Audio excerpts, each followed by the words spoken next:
ಒಂದು ಸೆಕೆಂಡ್. ಹಾಂ,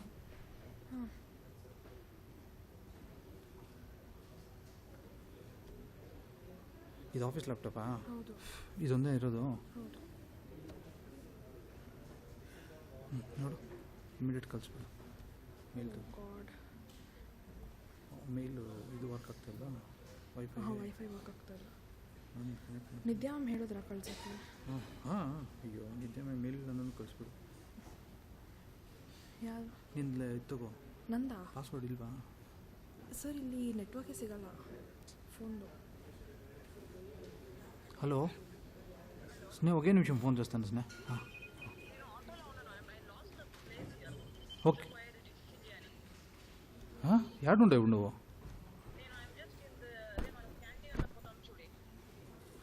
main building దిగు. మెయిన్ బిల్డింగ్ దగ్గర రాసిన లొకేషన్ వేసుకొని పోస్తున్నాయి.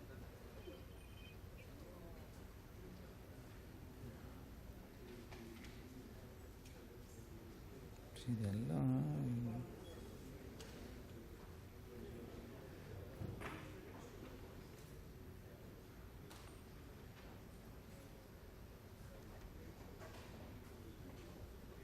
ಸರ್, ಇನ್ನೊಬ್ಬರು ಯಾರೋ ಸ್ಲೈಡ್ ಶೇರ್ ಮಾಡಿದ್ದಾರೆ.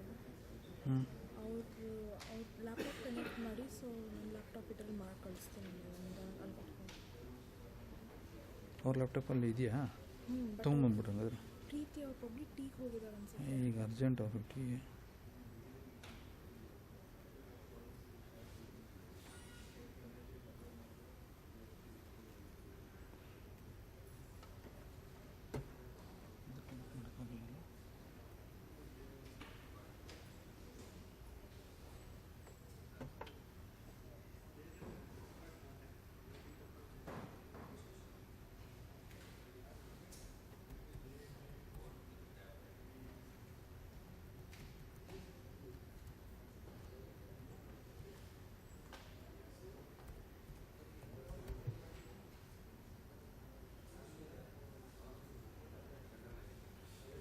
ಚಿನ್ಮಯ್ ಸರ್ ಇಲ್ಲ? ಚಿನ್ಮಯ್ ನಂಬ್ಕೊಂಡ್ರೆ ಇವತ್ತೇನು ಕೆಲಸ ಆಗಲ್ಲ.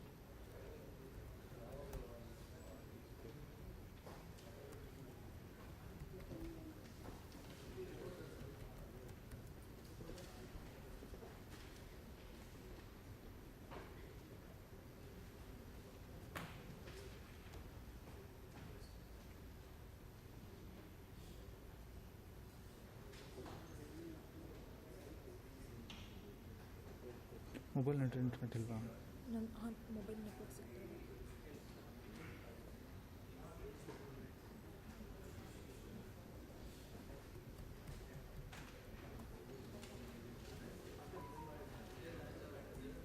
ಒಂದು ನಿಮಿಷ, ನನ್ನ ಫೋನ್ ತರಲ್ಲ ಸರ್. ಹಾಂ, ಕನೆಕ್ಟ್ ಆಗಿದೆ. ಬಾ ನೀವು ಪ್ರೀತಿ ಅವರಿಗೆ ಹೇಳಿ ಆಯಿತಾ, ಇನ್ನೊಂದು ಲ್ಯಾಪ್ಟಾಪ್ ಕನೆಕ್ಟ್ ಮಾಡೋಕ್ಕೆ ಪ್ರಾಜೆಕ್ಟ್ ಮಾಡ್ತಾ ಇರಲಿ, ಅಷ್ಟೊಂದು ನಾವು ಮಾಡೋಣ ಅಂತ. ಈಗ ಬರೋದು ನೋಡಿ, ಲಾಗಿನ್ ಮಾಡಿ.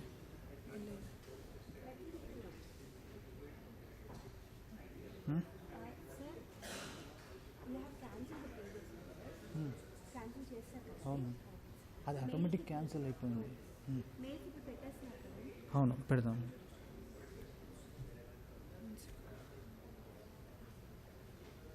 ಡಿಲೇ ಆಗ್ತದಲ್ಲ ನಿಮ್ದು ಇದು?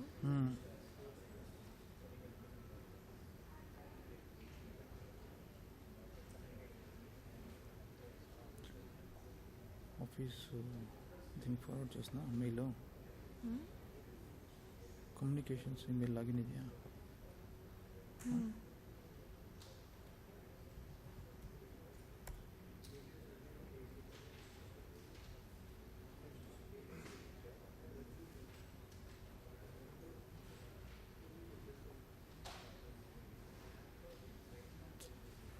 ಸರ್, ಇಲ್ಲಿ ಯಾವುದೂ ನೆಟ್ವರ್ಕ್ ಕನೆಕ್ಟ್ ಆಗ್ತಾ ಇಲ್ಲ. ಇಲ್ಲಿ ಪಾಸ್ವರ್ಡ್ ಕೇಳೋಕ್ಕಾಗಲ್ಲ ಯಾರಿಗೂ. ಯಾರಿಗೂ ಇಲ್ಲ. ಇಲ್ಲಿ ಲೋಡ್ ಆಗುತ್ತೆ, ಒಂದು ನಿಮಿಷ ಇರು.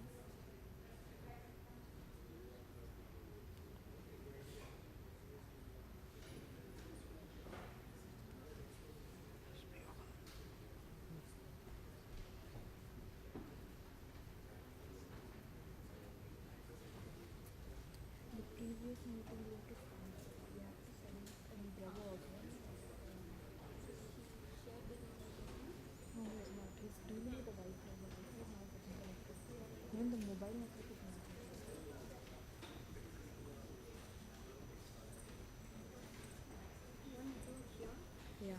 it's not getting connected from his phone also.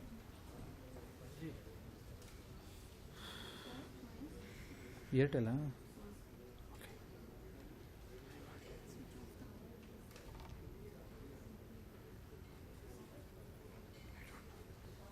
Ma'am, the name Oppo Ren.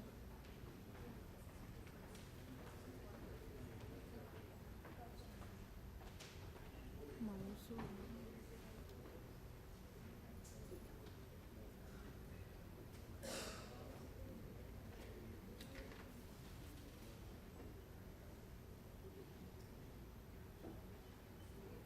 Yeah. Keep your time for some time.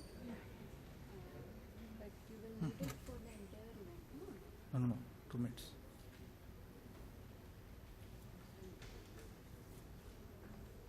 First link copy ಮಾಡ್ಕೊ. ಲಿಂಕ್ ಇದೆಯಾ ಅಲ್ಲಿ?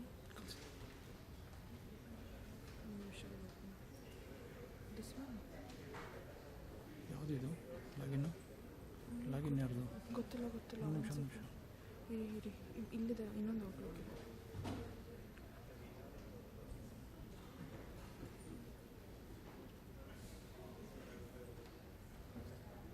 ಹೆಂಗಾಯಿತು ಮೀಟಿಂಗ್ ಲಿಂಕ್ ಕ್ಯಾನ್ಸಲ್ ಹೆಂಗಾಗುತ್ತೆ? ನಿಮಿಷ ದಿಸ್ ಒನ್ ಅದೇ ತಗೋ. ಇದಿದ್ದು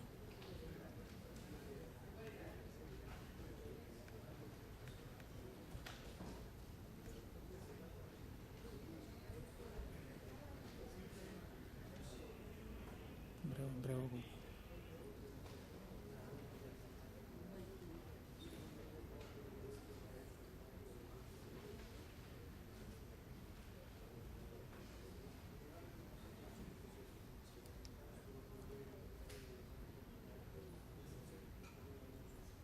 ಅಟ್ಲೀಸ್ಟ್ ಆಚೆ ಸ್ವಲ್ಪ ನೆಟ್ವರ್ಕ್ ಸಿಗುತ್ತೆ.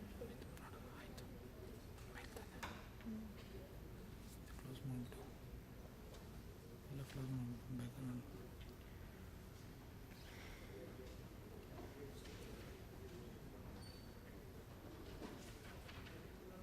ಆಚೆ ಹೋಗೋದಾ? ನೀವೆಲ್ಲ ಮೊಬೈಲ್ ಹೋಗ್ಬೇಕು ಆಚೆ. ಇರಿ ಸರ್, ಇರಿ ಒಂದು ನಿಮಿಷ ಇರಿ. ಬನ್ನಿ ಅಲ್ಲಿ ಮೌಸ್ ಆಗಿದೆ ನೋಡಿ. ಮೌಸ್ ಇದೆ.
ಇದೆಯಾ?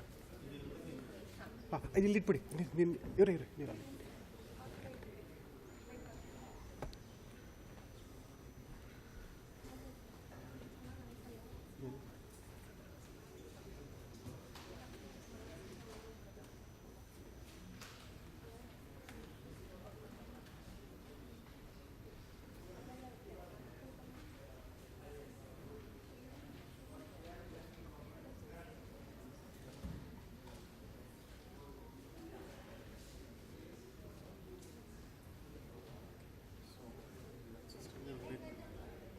ಈಗ ಎಷ್ಟಿಟ್ಟಿದ್ದೀರಾ?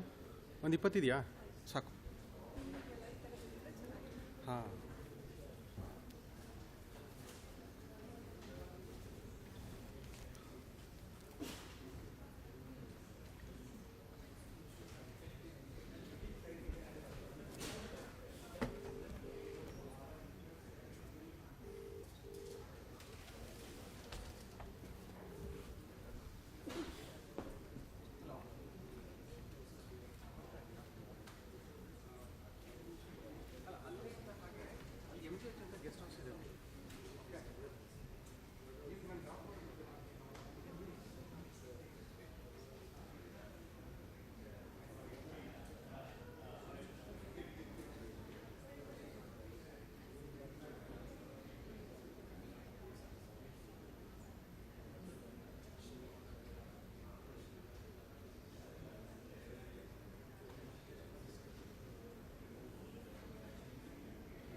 trays are there.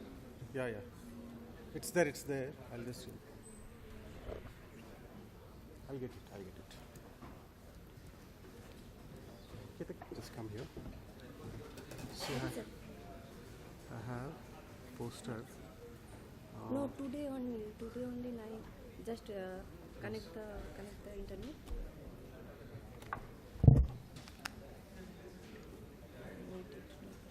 You have the soft copy. You connect it internet. I have the soft copy, but pen drive I don't have. I have Pen pen drive drive. you have? Yeah, I have pen drive. It's my bag. It's in my bag.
You are putting your laptop here? Yeah. You have to present, right? Yes. So I can remove this. But we have prepared another slide. Even we have prepared. Nidya ma'am told that will be there. But we have finalized. Let's stop once. Okay. Just ask her like if Mic काम कर रही कि नहीं? हाँ? mic काम कर रही कि नहीं हाँ, बचे। Just a minute.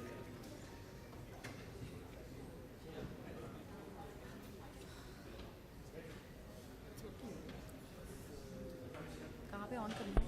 I'm not sure. I think it's not connected yet. Huh? No, this is for the laptop. You want to connect this laptop? I'm not sure. I have to ask her. Yeah. This one is finalized in the group. That's why Okay, she's so telling to Do present that one. This Yeah, is yeah, not not needed. required. Okay. Thank you. One. Yes. Time up, time up, time up. Time up. Now on 10 o'clock. Yeah. Putting it here. Yes.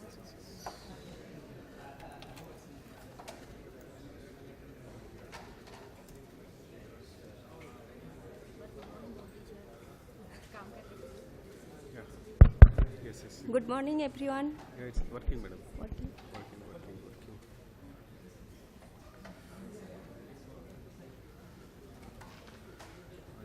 There it is. IP day. IP day. Not that one. IP day. Only IP day. Ready to start. PPT will all good or PDF. Both I have picked. PDF. PDF. No, we will play PPT, madam, so that it will PPT. come. It is connected. This is PPT. Yeah, PPT. Yeah. Oh, yes. Okay. Charger connect. Charger connect. No, it's not charging. Hi. Yes. It's done. Nothing.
Good morning, everyone.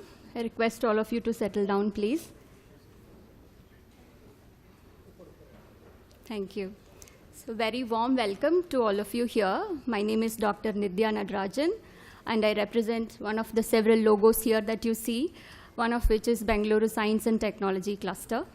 On behalf of all the organizers, which is Indian Institute of Science, Karnataka State Council for Science and Technology, Center for Development of Telematics, International Institute of Information Technology, Bangalore, Central Manufacturing Technology Institute, Central Silk Board, the Bengaluru Science and Technology Cluster, and the very National Research Development Corporation.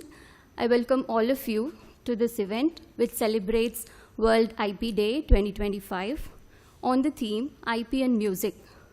So when we started the preparations for the event, a month back with all of the organizers and co-organizers, one of the students asked, what does music have anything to do with IP, right? So as academicians, we all equate IP with mostly patents, but we have much more than that. So the awareness to that, awareness to protect creativity, awareness to protect any kind of intellectual property, which is beyond patents, will be the theme of this year.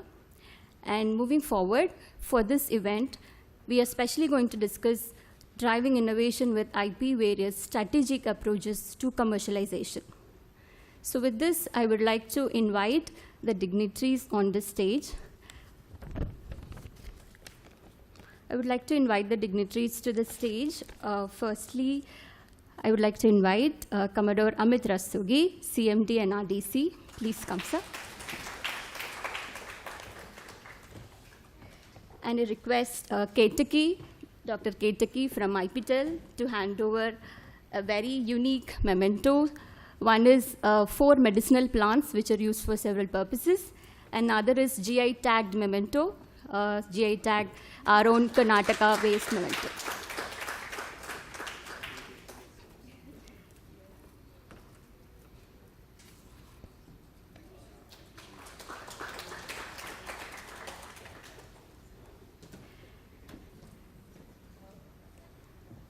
I invite Professor Govindan Rangarajan, Director, Indian Institute of Science.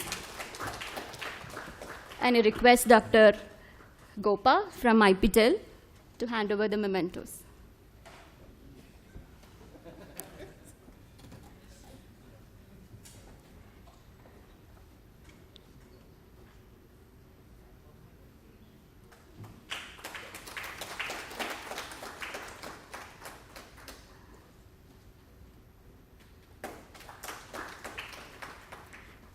Next, I would invite Professor Suryasarthi Bose, IPTEL Chair, ISC.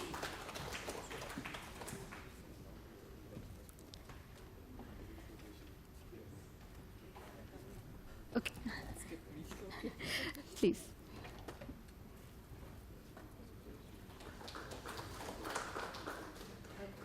I would like to invite Dr. U.T. Vijay, Executive Secretary, KCST.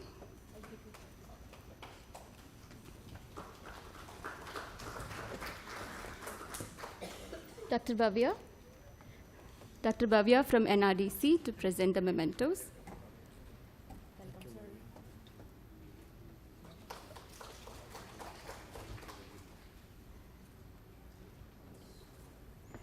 Next, Dr. S. Mantramurthy, Director Tech of Central Silk Board.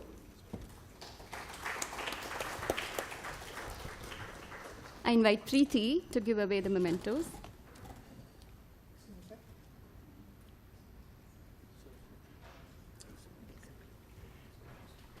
Next, Sri Prakash Vinod, Joint Director, Central Manufacturing Technology Institute. And I invite Prajanya to give away the mementos.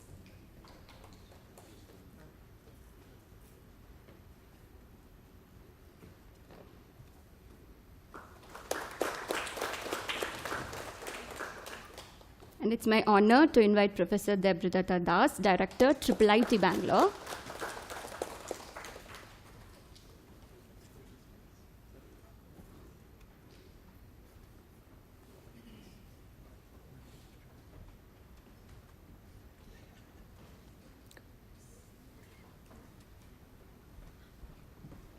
Invited Dr. Gopa to present the mementos.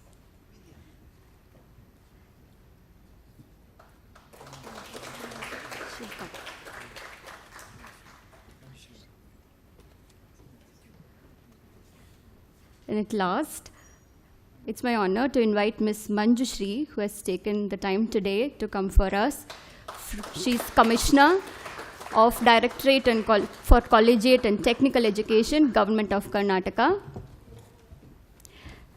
And they've been doing a wonderful program called Avishkara, which is creating awareness and capability in IP for all the government colleges of Karnataka.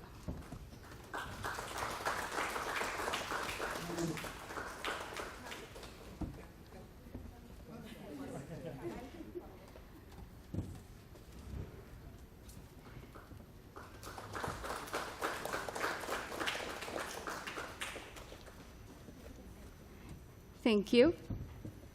Thank you. Thank you. And next, moving on, I would like to call Dr. B.K. Sahu, SRM, NRDC, to give introduction to the event and set the context for the event.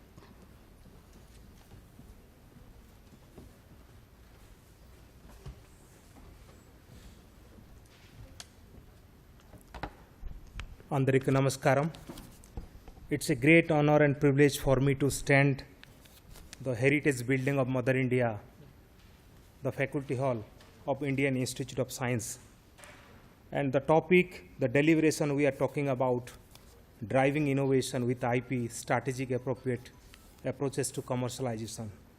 This is a momentous occasion for us, how to connect, how to collaborate, how to co-create the innovation for nation and nation building.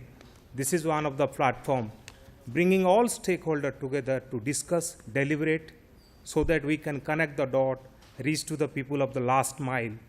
When the country is having a difficulties strategically, geopolitically, and also in the form of invention and innovation, we must leverage the collaboration, and we are grateful that IIC Bangalore has given a great opportunity to connect the dot in this one of the momentous place of the country, Indian Institute of Science.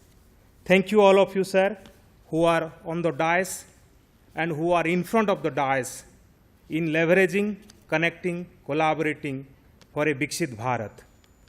When we talked about Viksit Bharat, we must not forget in yesterday news that United States Trade Department kept India as a priority watch list.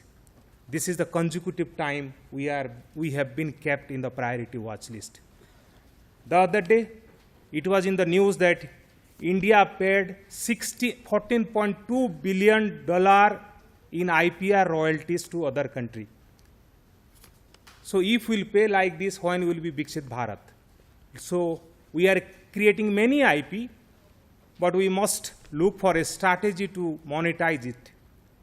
It is an institution of knowledge, it is an institution of IP, it is an institution of Saraswati. At the same time, we must make it Lakshmi, and that is all the goal of the nation and nation building with our leadership who talks about Startup India, Stand Up India, Make in India, Digital India. Now we have a clarion call, Self-Reliant India. With that objective, setting the tone, it is our honor and privilege. NRDC played a key role. I am grateful that Professor Surya Sarathi Bose, morning he told that people knows about Valentine Day, but we must realize World IP Day. And we are really honored, IIC Bangalore, and also all the team, because without collaboration, no one achieve. You have some strength, we have some strength. If we complement and supplement, we can make the difference. And that is for the nation and nation building for a Viksit Bharat, Ek Bharat, Swavalambi Bharat, Swachh Bharat, Navachar Bharat. God bless you all. Jai Hind.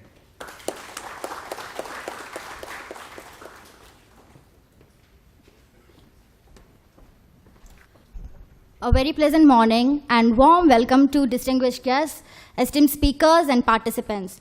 Now I would like to, just a second. Now I would like to commence today's event on the gracious note.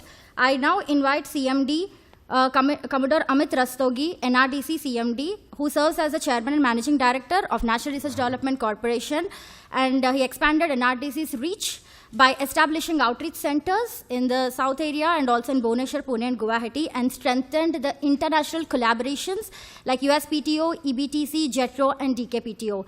And under his visionary leadership, we could able to establish the very new concept of Technology Readiness Assessment Establishment, NETRA, and the Design Clinic from NRDC. And under his excellent guidance, we are actually having a lot of efforts to promoting innovation and transforming lives. Now I would request Dr. CMD Commodore Amit Rastogi sir, please come to the dais. And So before that, I'm sorry. So okay. we have this traditional lamp lighting to start this auspicious day with lamp lighting. I request all the dignitaries to please do the honors.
yeah, sorry for the confusion.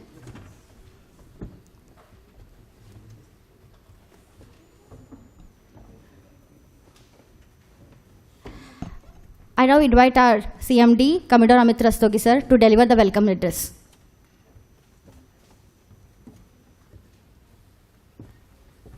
Thank you, Dr. Bhavya.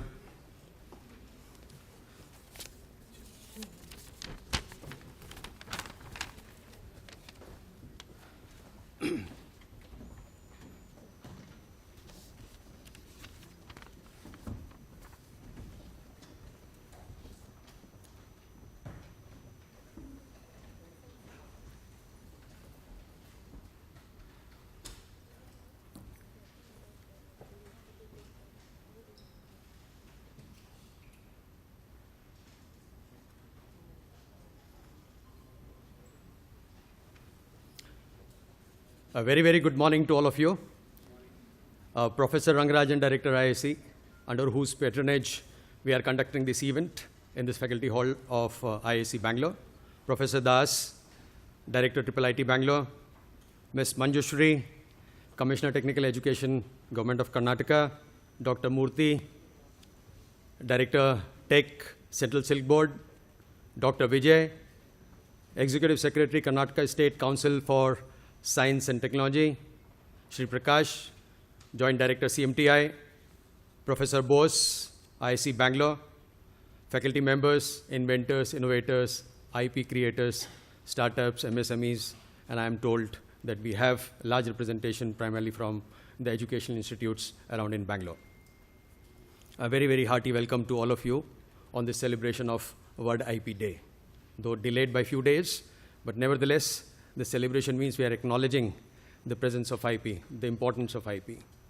And the very fact that we have chosen this particular topic, a topic of strategic approaches to commercialization, is something which finds least importance, I would say, or something which gets neglected in the realm of creation of IP. We talk about innovation, and innovation is incomplete in case we don't talk about IP commercialization. So in this, I think, the forum, in the event, you would have noticed that there are 10 organizations which have got together. So it itself shows that we have IP creators, we have the ones who make use of this particular IP and take this to the market. So the presence of all of them together is very, very unique. And RDC is an organization, if you look at it, is one of those old organizations in the field of technology commercialization, started sometime in 50s, 71-year-old organization dealing with technology commercialization and IPR portfolio management. So it is quite natural for NRDC to be one of the incumbents for this kind of program. WIPO is the one which has initiated this activity of celebration of World IP Day. We are proud partner of WIPO Green, and we are celebrating this event in IISc. So this itself is a testimony of the fact that the premier institution of India, which is a bed for innovation, and this is a place where the niche R&D takes place, and this is the place where we look forward to the contribution towards Viksit Bharat coming from higher education institutes. So these organizations coming together primarily for discussion on such a niche topic, I would call it, is it's a testimony to itself that we want to make it better through utilization of our own intellectual resources within the country. I think you would have certainly heard of quite a bit of statistics, and it won't be out of place to put few statistics in front of you, just to give an idea as to where are we going, and is that the correct approach. And everyone takes pride in saying that our IP filings in the country have increased. Last year, I think 2023, we had around 90,000 IP filings, around 1 lakh patent granted. We are talking about improvement in our global innovation index we have come to 39 presently. Is it good enough? Our gross expenditure on R&D has doubled in last decade, but still it is 0.6 to 0.7% of our GDP. Is it good enough? You are aware of, I think, the Anusandhan National Research Foundation, which has come into being, and 1 lakh crore corpus has been assigned primarily for bringing the private sector participation into R&D. So there is lots of focus primarily in supporting R&D. It means what we are talking about is IP creation. So all these things, the measures which we talk about, I think are primarily aiming towards IP creation. But have we possibly discussed this in detail?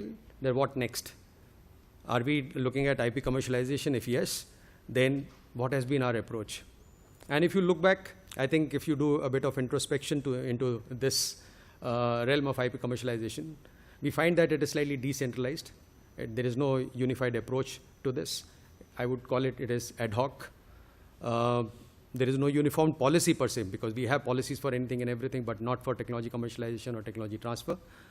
Number of TTOs have come around in various organizations in various higher education institutes, and they are serving the purpose of the respective institution. But the lots of R&D, lots of IP creation is happening in tier 2, tier 3 cities, and not so descript the colleges and institutes. So who would possibly look after technology commercialization for the R&D which is happening in those portals? Then this technology transfer and commercialization is not a run-of-the-mill activity. It's a niche activity which requires some professional skill. Do we have people to look after this? Or do we mean technology commercialization as simple transfer of technology, or it's like licensing between a licensor and licensing? It means you are handing over technology to an individual. Or is there anything more which goes into the process of technology commercialization? So if that be so, then we need RTTPs, that is your technology transfer professionals. And I would call it that, especially in our education institutes, yes, obviously they have their own bandwidth to take the technologies to certain TRL level. I think the audience would be aware that in the process of technology development, we move from TRL1 to TRL9. So there is a certain level of TRL which is possibly achieved in higher education institutes. And beyond that, the effort, one wishes to obviously reach the TRL9, but do they have the bandwidth? Do they have the financial resource? Should they be doing the further activity of technology upscaling and then commercialization? So we would be looking at during the day, because we find that I wouldn't call it a lack of focus in R&D institutions, but certainly I think it's a bandwidth issue. I would call it primarily to take the technologies to higher TRL level. Also at the same time, for the technology to be taken, you need a presence of startups, MSMEs or industry. Basically, you need industry around. And so what is the model are you using? Are you using a push model or a pull model? So if it is a push model, then obviously whatever you have created, you're expecting the industry to embrace it. Not necessary, because the demands may be different. A pull model, I think, is an important thing to take cognizance of, especially in higher education institutes, that whatever is the demand of the society, of the industry, I think that is what possibly should be given. IP creation around that certainly would find a commercialization happening comfortably. Now, Dr. Sahu, I think, in his initial talk had talked about certain statistics. He talked about the IPR payments which are happening from the country in the last in the decade have increased from $4.8 billion to $14.3 billion. So it means instead of, and IPR receipts are only $0.7 billion, which have gone up to around 1.5. So our IPR payments are 10 times more than the IPR receipts, so which itself shows that our IP is not selling. It means they are not getting converted into products. So if that be so, the IP is primarily resulting into, I would say, a paper formality. But for it to go beyond that, I think there is much more which needs to be done. So this imbalance shows that I think there is a need for that strategy for commercialization. So I've just set the ground as to why are we talking about IP commercialization, and what should then be the strategy. We normally look at IP commercialization as a conventional licensing model, that you find a prospective licensee. Whosoever is interested in your technology, you hand it over to him, you take your royalty and premium. That's good enough. But is it working? No. So if that is not working, then what should we look at? Because of our initial interaction, we started our journey with ISC sometime in January. The first request which came from the director was that the professors, they bring the technologies up to a certain level, TRL 3. Beyond that, we need the inventor agnostic technology upscaling, development and commercialization. Can that happen? Because for inventors to remain engaged throughout the complete process may not be feasible. So can we possibly have a look at that? So that is one of the model in which we talk about Center of Excellence for Technology Upscaling, and that is something NRDC is working along with IISc to work on this concept of bringing a core of people who would do the technology upscaling and commercialization. It would need fund, infrastructure and resources. So that is one model which we are trying to create. We are also looking at a scheme of technology scale-up initiative, especially at NRDC, wherein we find that finding an industry partner, especially at a later stage of technology development, becomes difficult. So how can we synergize this effort of technology development up to a certain TRL at higher education institutes or in public funded research institutes, bring in industry a bit early?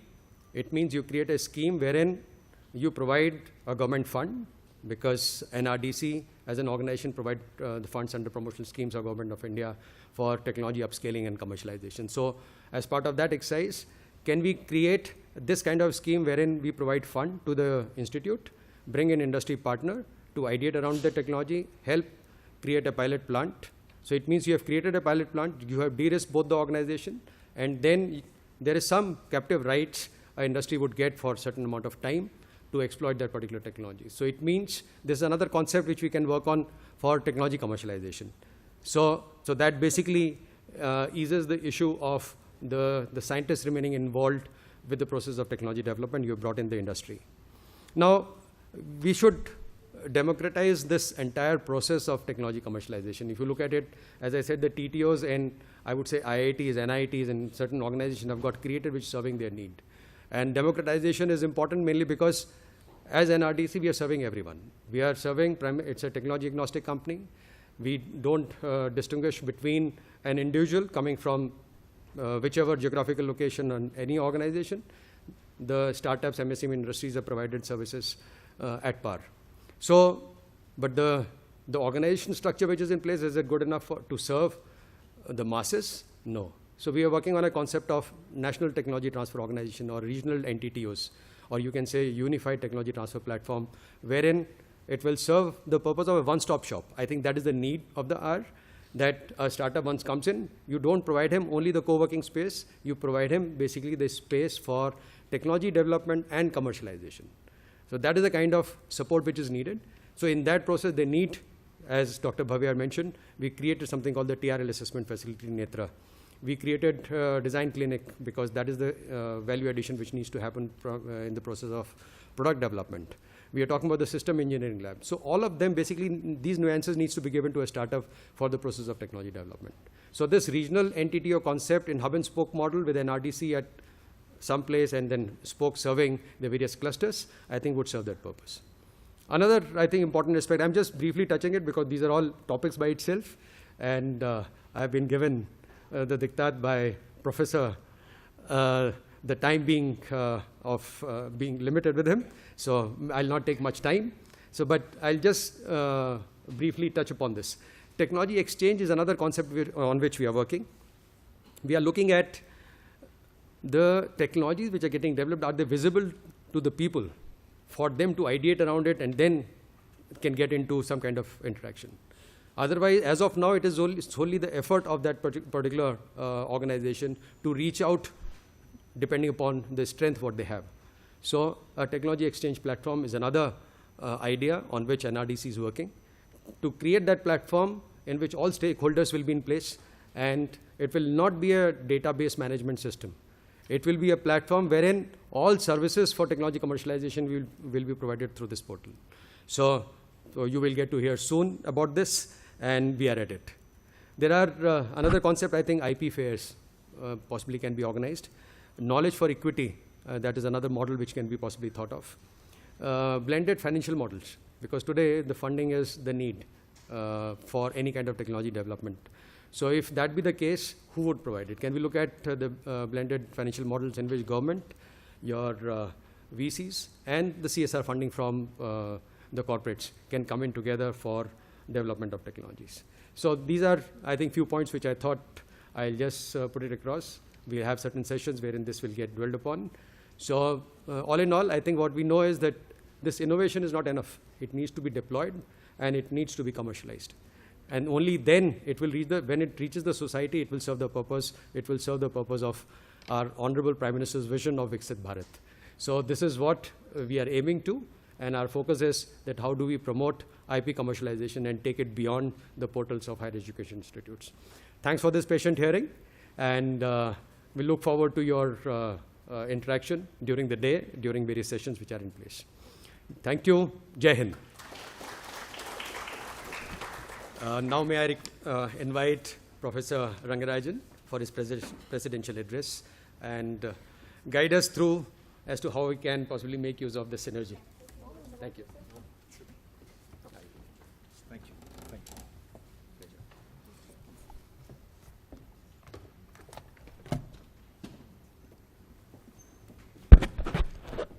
So let me welcome all of you on behalf of IISc to this very important event.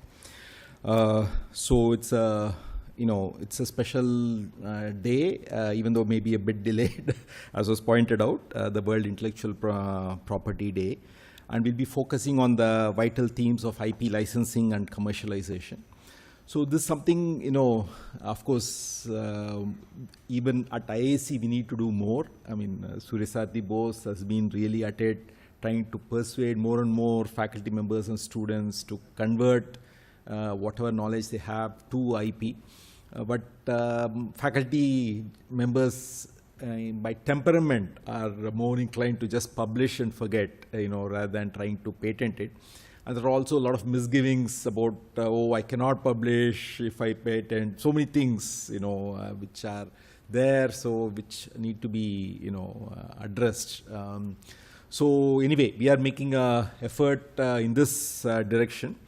So as we explore the pathways that transform all these innovations into impactful products and services, which, as Dr. Rastogi pointed out, is critical, because otherwise there's no point in just filing patents, but you have to convert them into products and services.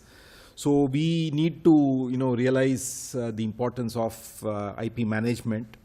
So that plays a critical role in driving economic growth and fostering creativity. So I would like to extend my heartfelt thanks to our esteemed co-organizers, NRDC, Dr. Rastogi, and Dr. BK Sahu, BEST Cluster, KSE, ST, IIIT Bangalore. Thank you for coming, Professor Das. And then Central Silk Board. All these collaborations and have been very instrumental in bringing this event to life.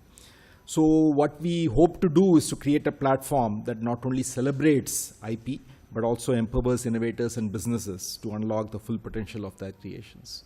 So with these few words, let me wish you all a very productive discussion during this event. Unfortunately, I have to go, I have other commitments. So thank you for inviting.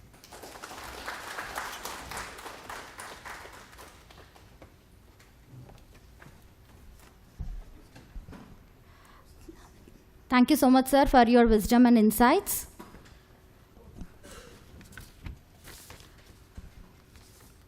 Now, to address this important occasion, I would like to invite Professor Surya Sarathi Bose, Professor IISc Bangalore, from the Department of Material Engineering and the Indian Institute of Science, IISc Bangalore.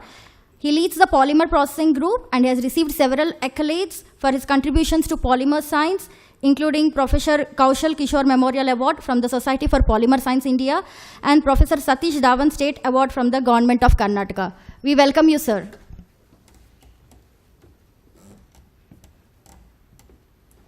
Thank you, Bhavya.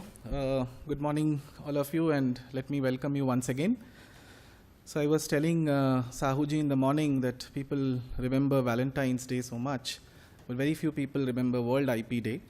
Although we are missed by a few days, but it's good to see a large crowd joining us for celebrating World IP Day. So we at IISc recognize the vital role of IP, as you all know, that being one of the Institute of Eminence, and we file many IPs. I think the current numbers are about 3 or 5 in 3 days and so on. So these tells us the importance of IP, especially in Institute of Eminence and largely in educational institutions and research institutions. So as Professor Rangarajan said, that faculties are more inclined towards publishing papers and forgetting about it. So we had hard time convincing faculties that IP is a very important, and it's very important that you file an IP and then you're free to publish. So this also reminds me of an age-old proverb which says, invention is the mother of what, Vijay? Necessity. So I wanted to twist it a little bit. I say innovation is the mother of commercialization. So every commercialization aspect starts from the innovation, and innovation starts from the lab. So we shouldn't forget this tie. So therefore, it's very important that World IP Day is one way to celebrate it, but it's very important that we have it in our minds, the importance of IP, the importance of research, and with the help of NRDC, especially Amitji here, we have been able to, we are able to do this in a bigger way, where all the IPs, all the commercialization thought process can be actually put in place with NRDC's help, where we can actually commercialize them. Not only to make revenue for the institute, but it's also a very, very big and important way of selling your own commercialization rights. So therefore, let me thank a couple of people here who have been working very, very hard over the last few weeks. So Vijay, Bhavya, Ketaki, Chaitra, Gopa, all of these people, my colleagues from IP office, were working very hard for the last couple of weeks to make this program a grand success, which we will realize, of course, throughout the day. And let me also thank Amitji and Sahuji for being with us and making this event quite successful. So this would be one of its kind where World IP Day is being celebrated in the faculty hall, but I'm very sure that every year we will take this up as a big way, so that all the IPs, research, commercialization that we talk about in the labs should reach to the market. Thank you.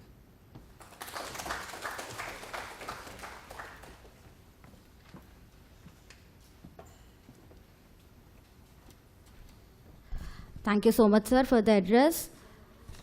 Now I would like to call upon stage Ms. Manjushri N. IAS, Department of Collegiate and Technical Education, Government of Karnataka, Throughout her career, Srimati Manjushri has held several key administrative roles, including the Mission Director of the National Rural Livelihoods Mission, reflecting her commitment to rural development, empowerment, and livelihood generation. We would like to hear from you, sir.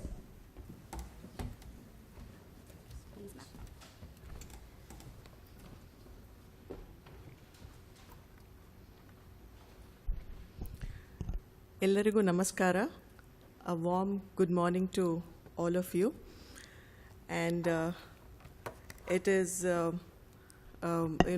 the outset, I would like to express my heartful appreciation to the Indian Institute of Science and National Research Development Corporation, the Karnataka State Council for Science and Technology, and all the knowledge partners who have come here together to celebrate the World Intellectual Property Day 2025 in such a meaningful and impactful manner.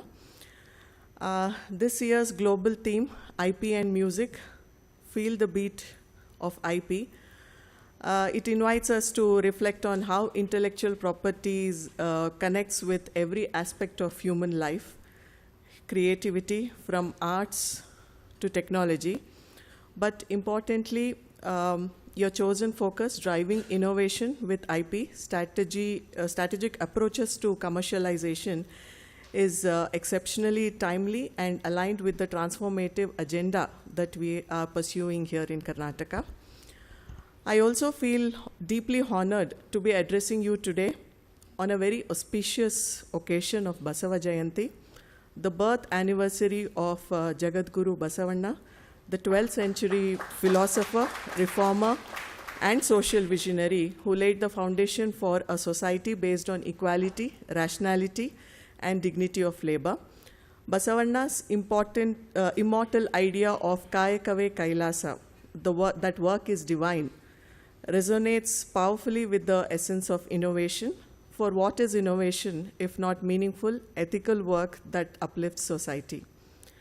As the Commissioner of Department of Collegiate and Technical Education, I have the privilege of overseeing more than 400 institutions, government institutions, engineering colleges, polytechnics, and government first-grade colleges, where thousands of students and faculty engage in research, experimentation, and problem-solving every day. The sheer potential for innovation within all of these institutions and the campuses is enormous. But for long, the absence of a structured IP ecosystem meant that many promising ideas never saw the light of the day or reached the market. That is precisely the gap we are addressing through our flagship initiative, Avishkara, a strategy for the growth of intellectual property in government higher education institutions of Karnataka. It was launched in September 2024 and backed by a 10 crore innovation corpus.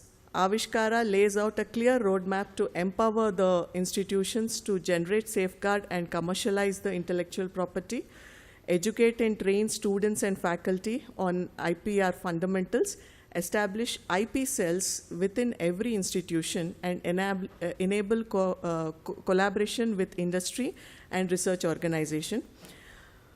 At this moment, let me underscore that Avishkara is not merely a policy or a policy document. It is a movement to create a culture of innovation, one that is inclusive, equitable, and future-facing.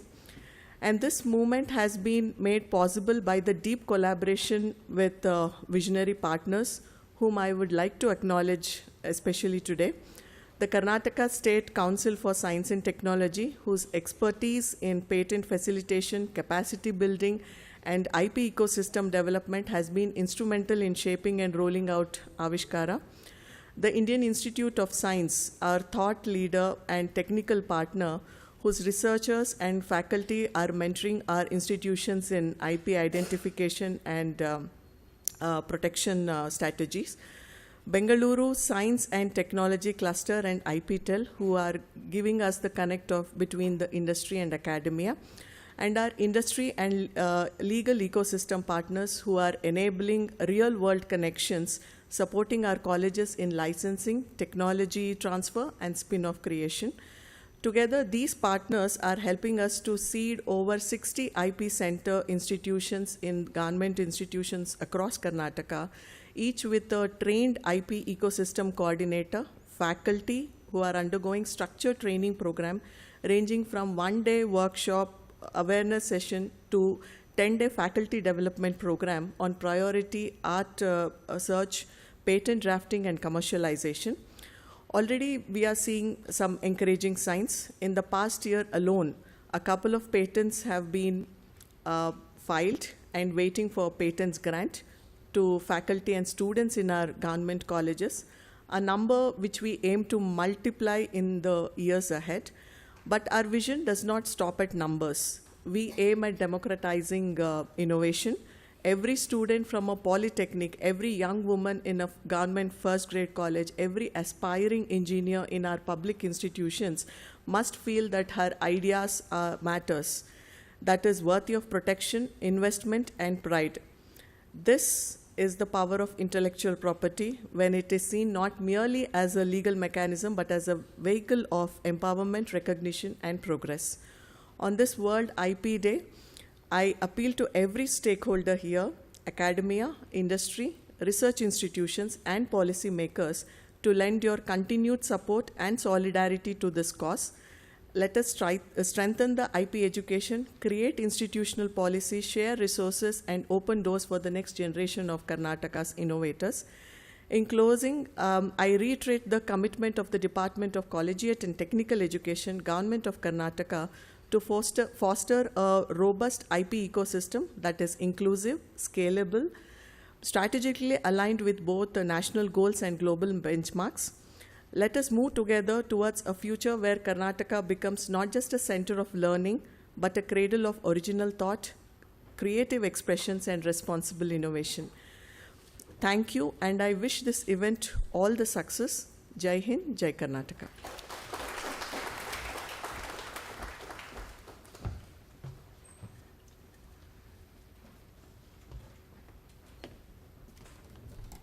Thank you, Manjushree ma'am, for your Nari to Narayani perspective for the state. Respected madam, I would like to inform you that NRDC have a publication Avishkara, an invention in intelligence.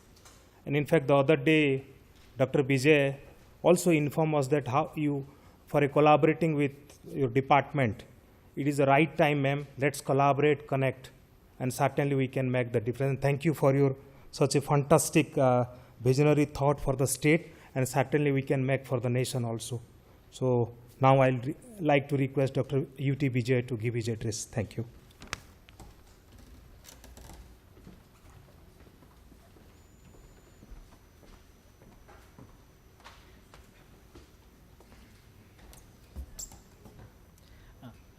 Thank you, Dr. Sahu. Namaste. Good morning to all of you. Morning. On this occasion, I extend my best wishes to all of you on the occasion of Akshaya Tritiya, Basava Jayanti, and celebration of World IPR Day. As Madam mentioned, Kaya Kave Kailasa, work is worship. With this background, I again extend my warm welcome to all of you on behalf of all our co-organizing organizations to this big event, the celebration of World IP Day. My organization, Karnataka State Council for Science and Technology, was established in 1975. 50 years back, 2025, KSCST is celebrating its golden jubilee. 5 decades. It was established as one of the S&T Council, Science and Technology Council, out of 35 such S&T councils across the country. In terms of science, very uniquely, it is being headed by Director IISc as Chairman of Executive Committee of KSCST. Honorable CM will be the President of KSCST, and Honorable Minister, Science and Technology will be the Vice President of KCST. Since inception of KCST, almost during these 5 decades, KCST has been supporting all line departments and society in the overall development of state using science, technology, and innovation. And KCST is playing a major role. Whatever innovations takes place, not only in IISc, various other R&D institutions across Bangalore and across the state to the society, that is from lab to land. With this background, KCST has served the state using science and technology and innovation, especially in the area of water sector, water technology, that is water conservation, rainwater harvesting, groundwater recharging, and traditional water harvesting, energy, promoting all renewable energy sources, education, especially under education sector. KCST introduced a program, very novel program called Student Project Program in 1977-78 itself, just 2 years after its establishment, to encourage the innovative ideas of our students across the state from science and engineering institutions across the state. So far, KCST has completed 48 series of student project program, wherein it has supported more than 18,000 such innovative projects from engineering and science institutions across the state, out of which more than 500 such student projects have been commercialized. They are in the market. And more than 100 such projects have been patented. More than 100 such projects have been startups. With this innovative idea of our KCST to support the innovative ideas of our students, again, in order to take IP ecosystem to the doorsteps of our all academic institutions across the state, to create awareness, to support capacity building of our students, research scholars, and faculty members of our academic institution across the state, KCST has established 88 such IP cell associate cells of KCST in various engineering colleges, medical colleges, universities, science degree colleges and PG colleges, business colleges, including law colleges across the state. With the support from all these IP cell established across the state, in the recent 2 years, KCST is able to file more than 3,000 patents with the support of all our IP associate cells across the state, out of which more than 20% of patents filed have been granted. In order to take these granted patents for commercialization, we made an MOU with NRDC for assessing this value and which patents can be commercialized. So we have made an MOU with NRDC to take patents for commercialization for the benefit of our state as well as the respective innovators and respective institutions. And as part of PAC of KCST, that's Patent Information Center KCST, we have conducted more than 500 awareness as well as capacity building across the state. Many of our IP coordinators, they have completed patent exams also. One Dr. Praveen is here from BMSIT, Dr. Usha. Many IP coordinators, they have completed their patent exams and they have been supporting their respective institution to go for filing of patents and other forms of IP instead of depending on other firms. In this way, KCST has been supporting academic institutions across the state, and recently 6 months back with the support of our Commissioner and Principal Secretary, Department of Higher Education, KCST in association with IPTEL, IISc and BEST, Bangalore Science and Technology Cluster, we have conducted very intensive awareness program and capacity building for our 800 ad engineering, politics, and science institutions, which comes under purview of DCTA, Department of Collegiate and Technical Education, Department of Higher Education, which is led by our Madam Dr. Manjushri, Commissioner of DCTA. Again, as an impact of this training program, already we could file more than 3 patents in the last few weeks. And again, as mentioned by the Commissioner, again we are going to file more such different forms of IPs from these government institutions and also from various government, non-government and private academic institutions across the state. With this, KSST has been supporting innovative ideas of our faculty members and research scholars and students across the state, along with supporting to startups in the state. Then one program, very unique program we have with us, IPR Kiran program, that is WISE, Women in Science and Engineering IPR program, which is supported by Department of Science and Technology, Government of India, which is meant for non-employed, unemployed of scientists having, women scientists having science and engineering background. 12 series have been completed by KSST in the state, wherein very intensive training program being conducted for selected women scientists having engineering and science background under this WISE Kiran IPR program through TIFAC. Then now the 14th series, that's WISE second batch, already TIFAC, Department of Science and Technology, has received more than 3,000 such applications across the state, and scrutiny is going on.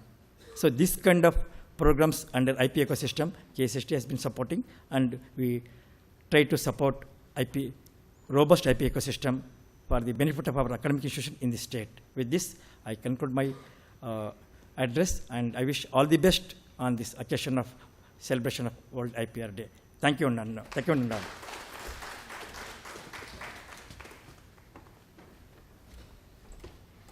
Thank you, sir, for the heartfelt words and also warm wishes.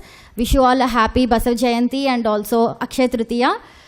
Now I would like to, may I now take the honor to invite upon the stage Dr. S. Mantira Murthy, Director, CSB, Bangalore. Please come on to the dais, sir.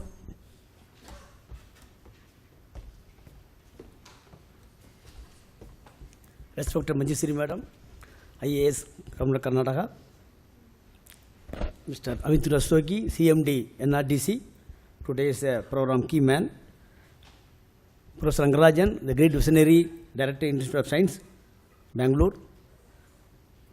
Dr. Bose, Dr. Das, and our Mr. UT Vijay, Mr. Vinod, all our colleagues, and the team from the research from all over India, our startups, and Mr. Lakshminarayan, we began the NRDC key man. Good morning, everyone.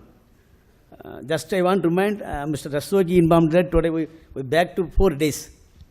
Today is not it's one of the auspicious for Indian and world context. We are not far behind. You told the 26th April is our World IP Day. We celebrate today. Today also one of the what Madam mentioned today, Akshaya Tritiya. Today is our Honorable Prime Minister, our this Ayushman Bharat Divas today is celebrated because health workers. And international level, today is a day, you can say, first president of American initiative today, George Washington. That like that we can have so many things. And one of this end of our Vietnam War, and the great Hitler committed suicide today. In that way, we got so many auspicious today on this one. And we always talk about we get less GDP compared to science. But we Indian, because of our intelligence, hard work, we excel the world. And we develop great pool of human resources sent across the globe, and we rule the world. In that way, those who have got the less R&D compared to GDP, we excel. Compared to our, coming to our NRDC, I come from the small institution, Central Board. We most useful for the farmers, reeler, weaver, and some kind of trader. Our technology developed by our institution, technology comes through the NRDC. We have developed around 75 technologies since 1990s. We are associated with them. Our technology mostly go to farmers, and it benefit around 9.4 million. They have the data. That means we are so small institution. Our cost is going to national interest, especially for the updating the farmers. And we have developed many things also. Technology developed also. We look for some kind of support from the startups. But since our work towards the farmers' cause, we request a startup to support ourselves. We create an ecosystem for the incubation center in Bangalore and Mysore also, one of the clusters in India. That's the reason we request the startup, other kind of any, you can say private entrepreneur, come forward, support ourselves, so that we can develop more technologies. It can be patented and it can be create some kind of application for the farmers. I congratulate our NRDC having this selected the venue of, you can say Bangalore, invited ourselves, and we have associated with the 1990s. I thank the NRDC, you can say team coming here and support ourselves. I also wish and pray God today lecture, and this will be helpful for ourselves developing the future vision 2047. Thank you, sir.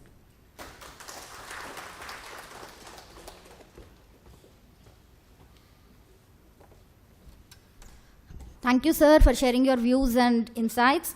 Now I would like to take the honor to call upon the stage Shri Prakash Vinod, Joint Director, CMTI, Center for Smart Manufacturing, Precision Machine Tools and Aggregates at CMTI.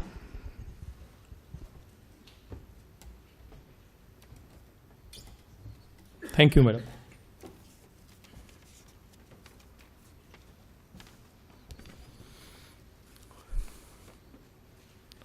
So, I will like to start my talk. I think already most of the things has been talked about, but first of all, I like to thank the organizers for inviting CMTI to be part of this event, and I want to convey my best wishes to all the participants for today's event.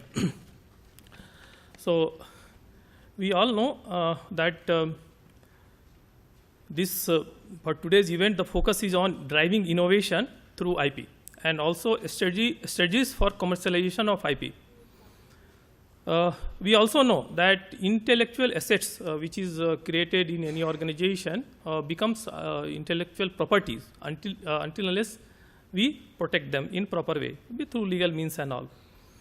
And innovation is a process by which creative idea gets into realization of a new or improved product and needs to be commercialized also.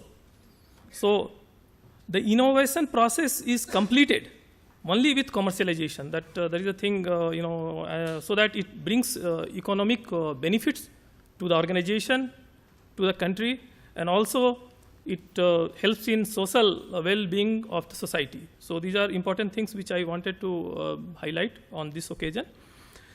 So whenever we are thinking of innovation process, both IP creation as well as commercialization is very important. My organization CMTI, I think some of you may not be aware, is an applied R&D and autonomous organization under Ministry of Heavy Industry, which is focusing on development of advanced machines and manufacturing technologies for strategic need of country and also for commercialization of those developed technology through industry partners actually.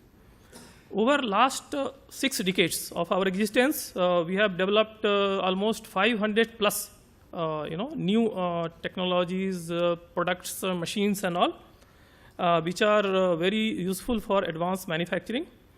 And at present, if you see at present, we have around 70 scientists who are working basically on new product development, new technology development with the help of sufficient number of technical staff in our organization.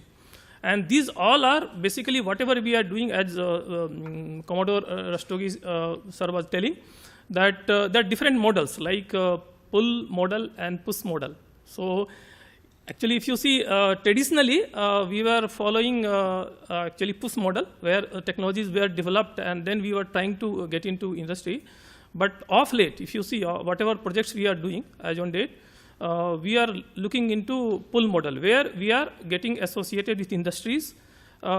Based on the need of industry, we are doing the development work, and technology licensing and technology transfer is part of our development process. The development is never set complete until unless we not only license to the industry and also we do the commercialization. So that's the way we are looking into that. Presently, on average, per year, around 20 industry ready new machines and products are being developed at CMTI. We have some unique requirements. Being an applied R&D organization, as we are working on higher TRL level, as sir was mentioning about TRL level, technology readiness level, we are working on technology readiness level from 3 to 9. So these are very important, for us, so that when we are doing this development process at sufficient, as our journey starts from 3 to 9, at the right moment, we create right IP, and also we start doing technology licensing and commercialization.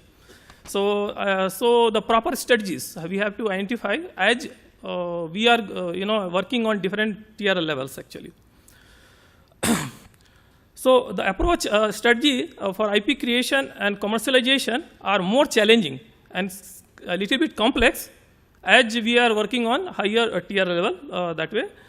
So we have to see that what to create at what tier level, which IPs we can create at what tier level. So apart from patents, we are also focusing on creation of design registrations, and also looking into copyrights wherever softwares and other intellectual works are done, which we need to protect, and also trademarks, because we have to protect the the brand and all. So that we are all doing that. So that is the way our this thing is there, and we are associated with NRDC from 2018, and over last 7 years we have been working with them. They are supporting us in both IP creation as well as commercializations and all.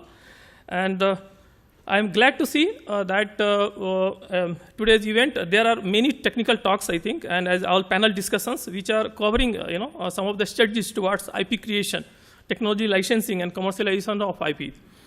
So I am sure that today's event it will be very immensely useful for all the delegates, those who are working in IP creation as well as looking into technology licensing and commercialization.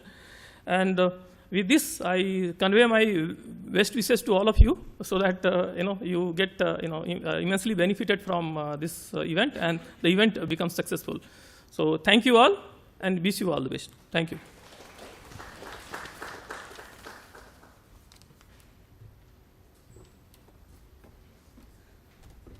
Thank you, sir, for your enriching perspectives and also highlighting our collaboration with between CMTI and NRDC.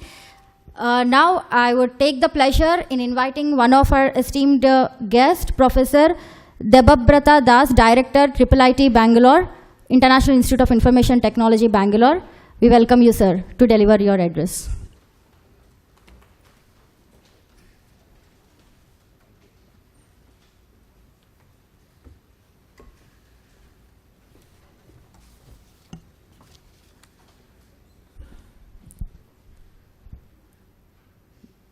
Good morning, everyone, and what a wonderful day today. Many people have said the importance of this day, but I want to only focus on one point, what to this day, where Commodore Amit Rastogi pointed out, which is extremely important from country's sake, of each one of us sake, for the future generation, what we will live for. That is import and export of intellectual properties. We import many folds more than exporting IPR from this country to the outside world.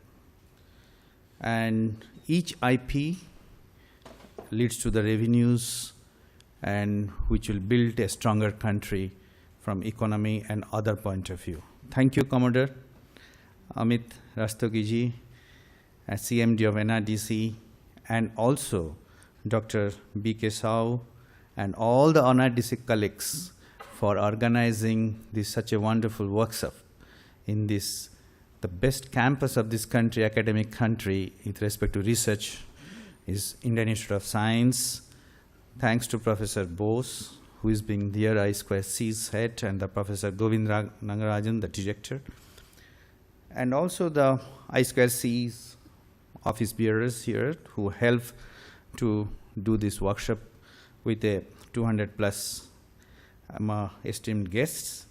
Also, I want to thank IIIT Bangalore, our Innovation Center, Dr. Lakshmi Jagannathan, who has been working closely with Dr. Sahu for hosting Dr. Lakshmi, so he's the point of contact for these things. And also the eminent speakers, Madam Manjushri Madam, thanks for your 400 colleges you are handling and all. One college handling is so difficult. Hats off to you. Yeah, so hats off to you and handling so much and being so cool, always smiling. So these things you have to be learned. So thank you for Madam for doing such a great job for the state. And Dr. Vijay, always smiling, I know you from the KSCST, and also the eminent speakers who spoke before me, Dr. Murthy and Mr. Prakash, and also all those speakers and also esteemed guests. Let me tell you that couple of things. Innovations happened, as you know, in only majorly in two places. After research, the innovation, there is a little difference, but I don't want to go in depth in that. One is academia, you know, but industry does a lot of innovations, which just before me, Dr. Murthy talked about. So, but the only thing which we need is the major commercializations, which academia has to learn a lot, which Professor Govindarajan also said, that we are all focused to the papers, but I will little elaborate to that. You can see a laptop here. Every student carry nowadays a laptop. He's only comes to a professor for, if he's a master student, 6 months, if a PhD student, 4 years. And along with the laptop, intellectual properties also goes when he graduates out. Nobody has given this attention. This laptop doesn't stay back with the professor or the institute. I'm just saying that nowadays, thanks to the cloud computing, something institute has in the cloud a login password we can collect from a student and keep it. That is point number one. So how to keep that one? Because professors are extremely fascinated for new problems. The student goes, just give and graduates out. New set of students comes in. They're highly intelligent students. Students are very bright of this in this country, irrespective of any institute. Let me tell you. Students are extremely innovative by nature. If you give them a challenge, any institute, I have tested that over 20 years and I have the results which I have experimented silently with the brains, it is there. So how to keep, first of all, that intellectual property before student graduates out and keep it.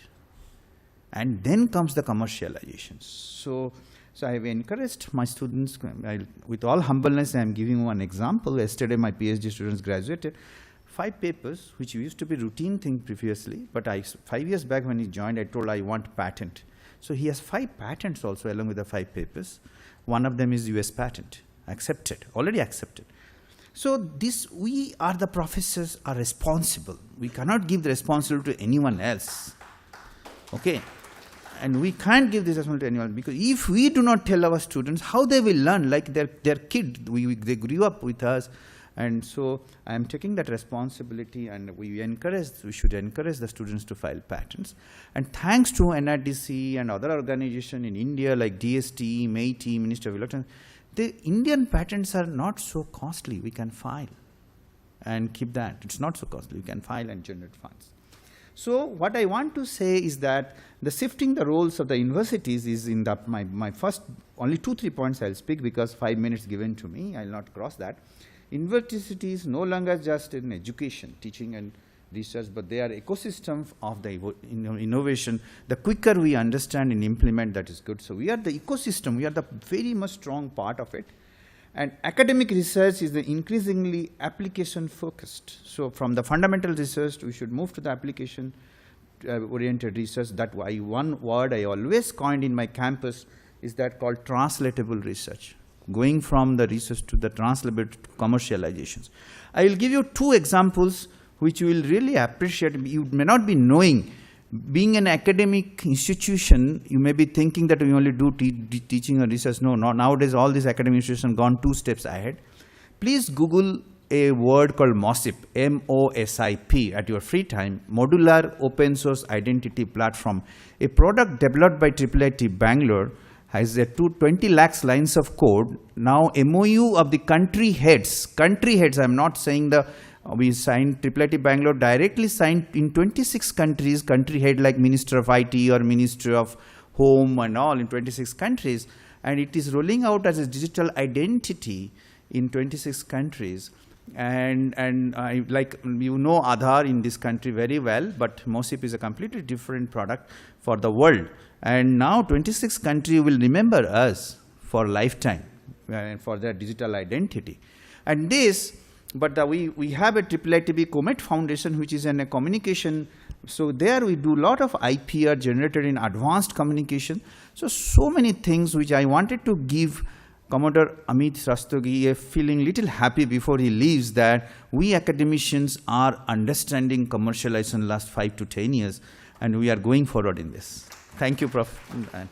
And also, always people said that academicians are of TRL 1 to TRL 3.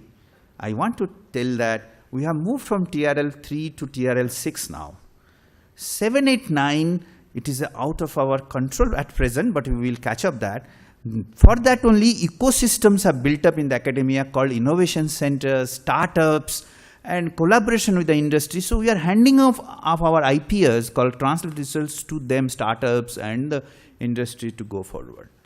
So thank you very much to all of you. With the last words, I will say, we need you. We need NRDC, we need academia, we need industry for only one point, which my previous speaker said, collaboration together. We have a wonderful labs like CDAC, CDOT. All these people are government organizations like CMIT, that Machine Tools Institute. We should work together, and ISROs, DRDOs and all, from academia, industry and all, for cross-functionals and work together to single ecosystem. And NRDC is going to give that platform of translatable research to the commercialization, IP cell, TOT, transfer of technologies, incubators, and at the end, we should develop that. IP is a very, very difficult. It is very easy to say that translatable research, moment you give the IP, then comes the percentage. How much money belongs to the institute? How much money belongs to the innovator? How much money belongs to the company? We need a formula which is extremely difficult. Even the Einstein cannot solve it. Let me tell you, in IIC, this has to be case-to-case basis. Let us create IPR, let us create innovations. Before thinking about that, then the deal starts. Let us accept the deals with case-to-case basis. Let us generate fund for the scientists of the futures. Money will come from the innovation and commercialization to make next future research. Thank you again. Thank you, NRDC. Thank you.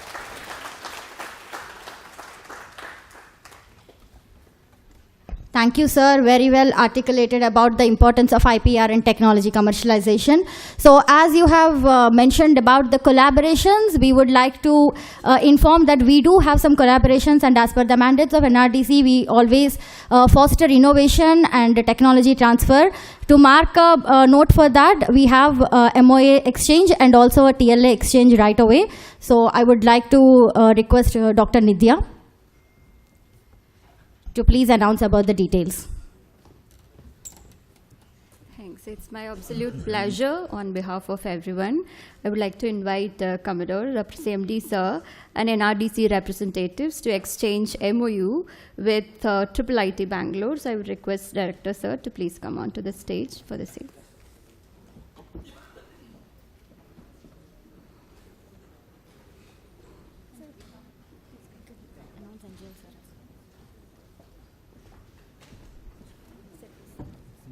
people's effort.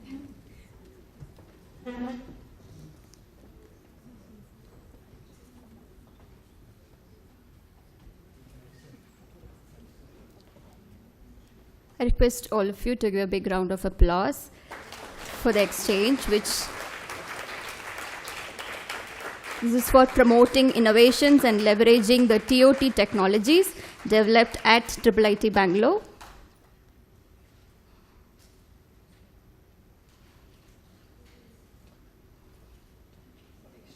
Thank you.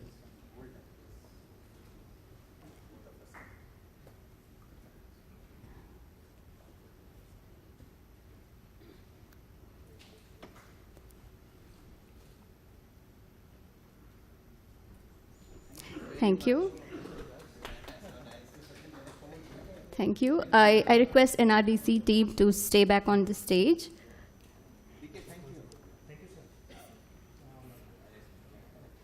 Next, there is a tripartite license agreement with CFTRI and the company Vare Corporate.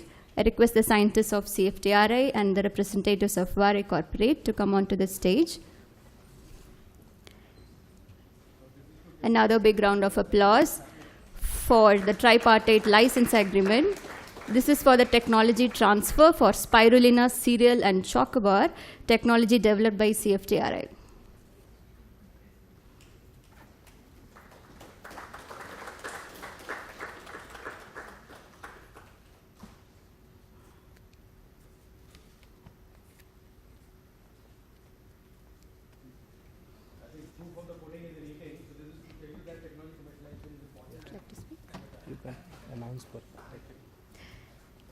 So following this, we have, please, thank you all.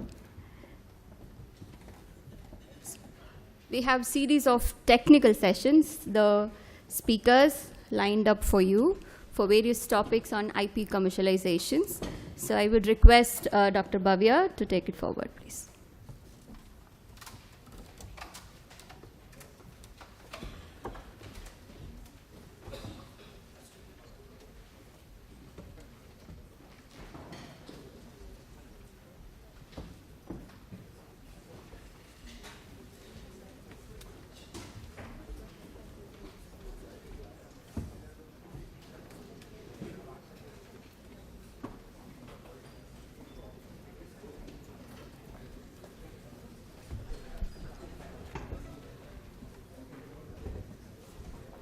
I would request everyone to please be settled. Our technical session 1 would be starting in a minute.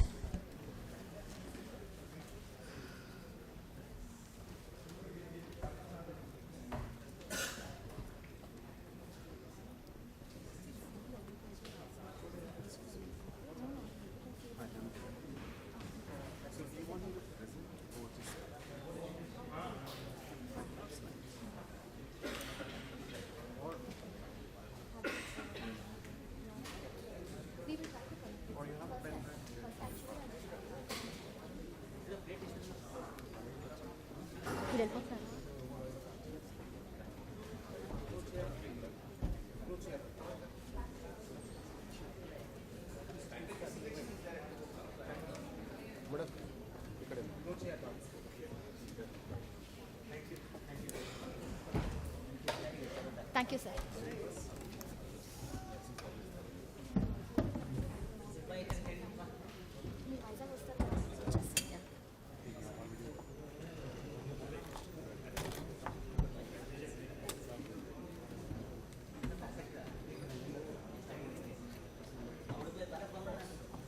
कितना time है दोनों के लिए?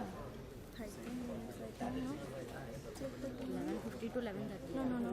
15 minutes. अभी कितना है? 11:30 तो हो ही गया है. डिलेट चल रहा है ना. चलो ठीक है. 15 मिनट्स ही डिले है ना. बट इनका कोड तो सपोर्ट नहीं कर रहा है. Then I'll ask not to keep up the slides. Okay. Yeah, it's connected. Yeah, it's connected. I am removing this. I thought you were comfortable with your laptop. Thank you.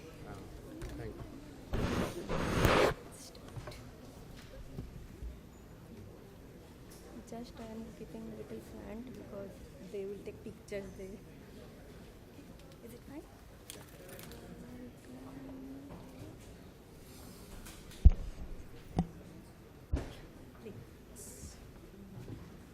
I think we'll have to.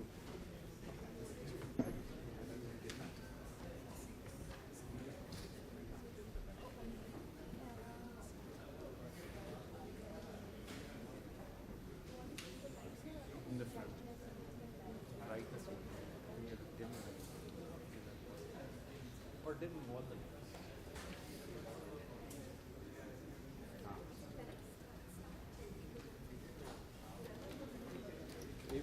If you have a dim option, some light. On or off. It's okay, right? We are commencing with the technical session 1.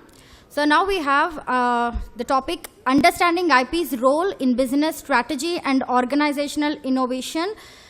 Since IP plays a pivotal role in aligning the innovation with business strategy, so I would like to invite Dr. Dilip Krishnaswamy, Executive Vice President, Center for the Development Telematics, CDOT, Bangalore, India, to deliver his session.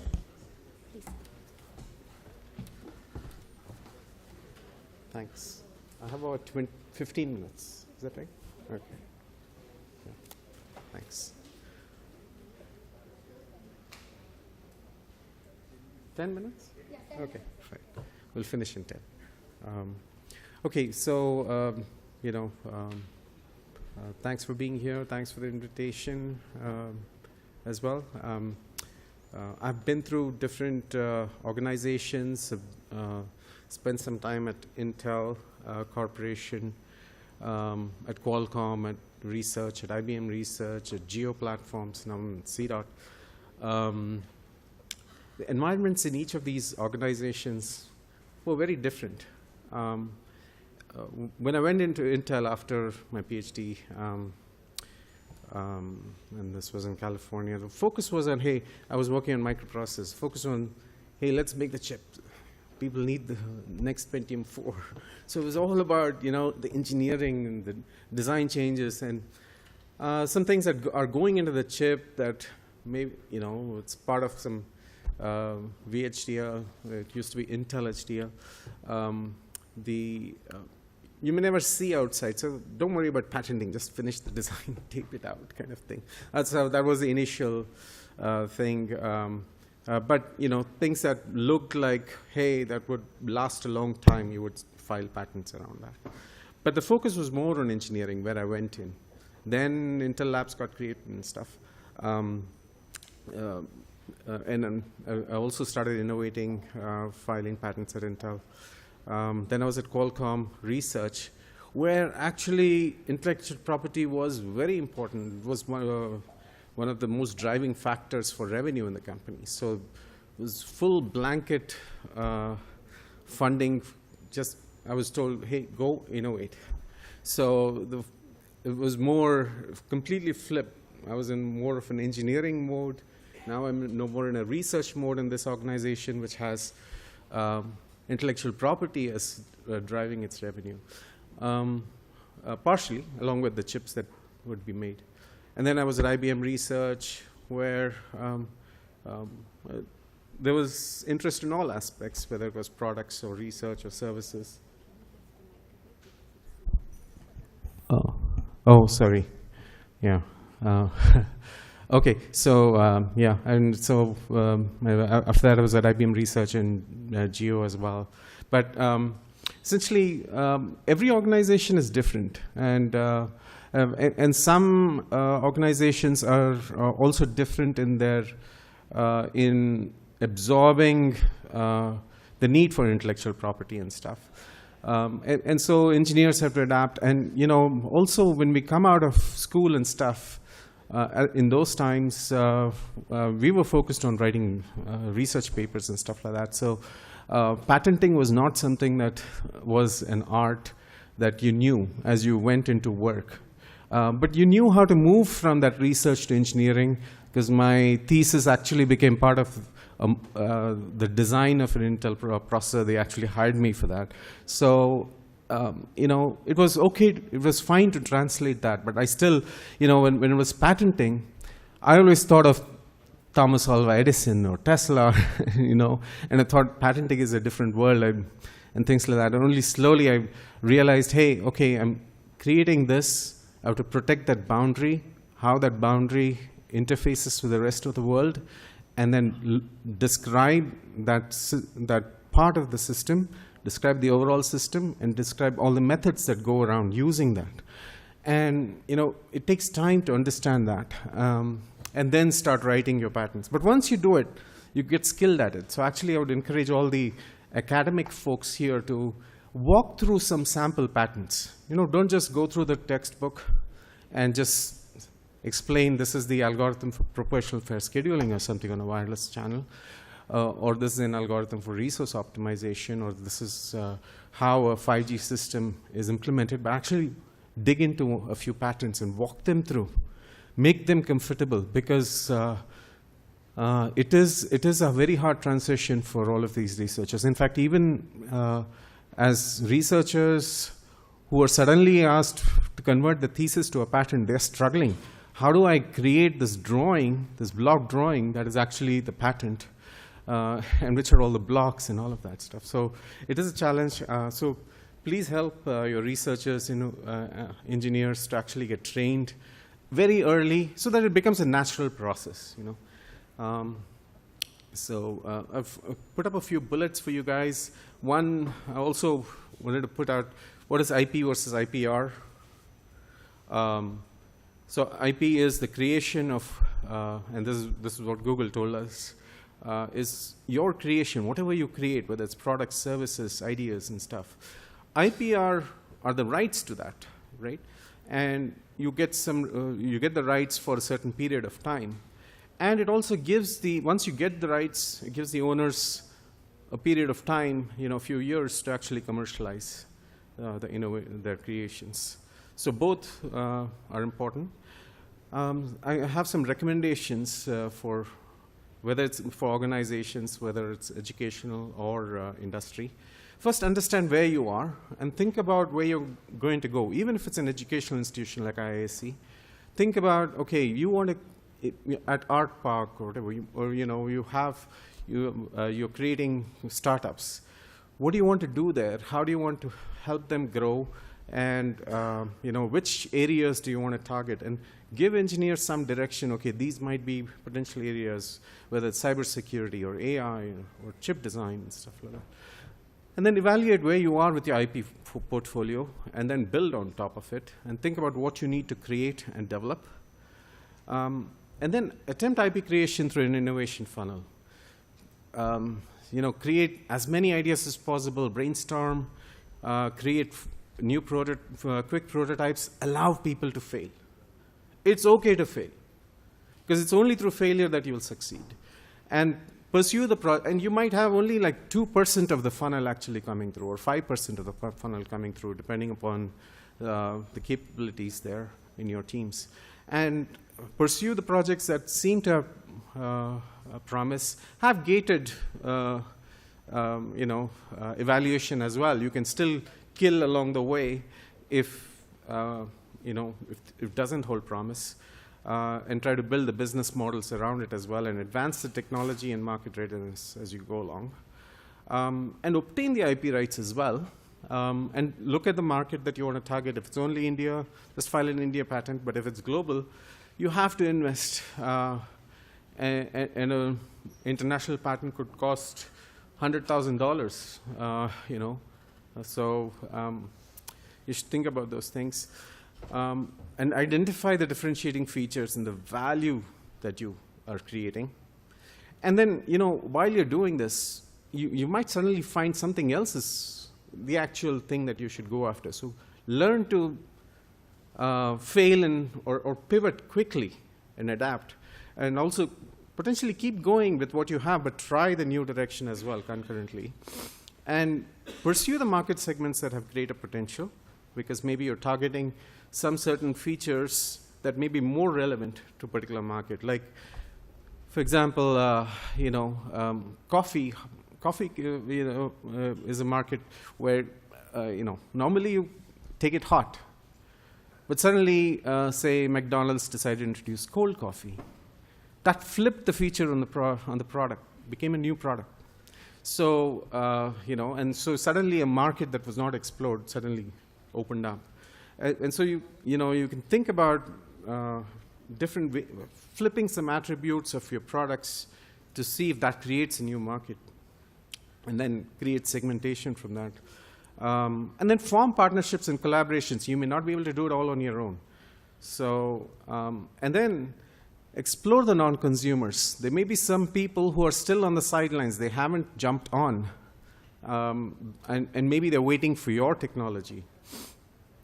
And so this can be a red market, but there are still people who haven't. Red market is where there's already technology, but there may be non-consumers there. So we're going after that. But if possible, go after a blue ocean, something that has not yet been tapped into.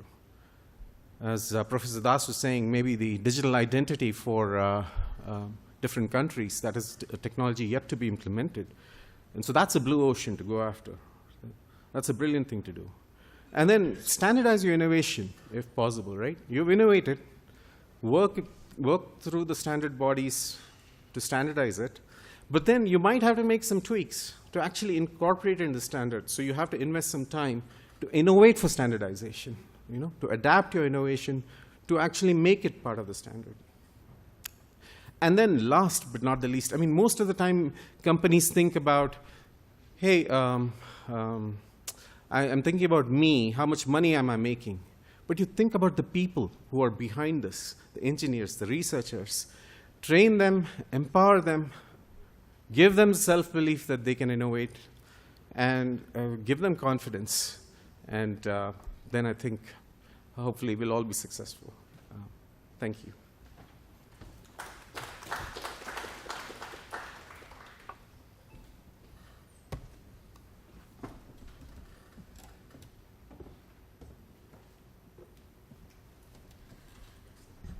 Thank you so much, sir, for your perceptives on IP being a value driver and a strategic tool.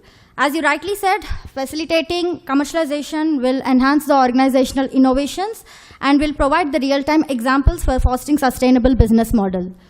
Now, on that note, I would like to invite an innovator, talented, energetic, enthusiastic, and extremely approachable oncologist, head surgeon, TEDx speaker as well, Dr. Vishal Rao, CEO, Innovation Medical Devices Private Limited. I would like to inform that he is one of our beneficiaries of TDVC scheme as well. We welcome you, sir.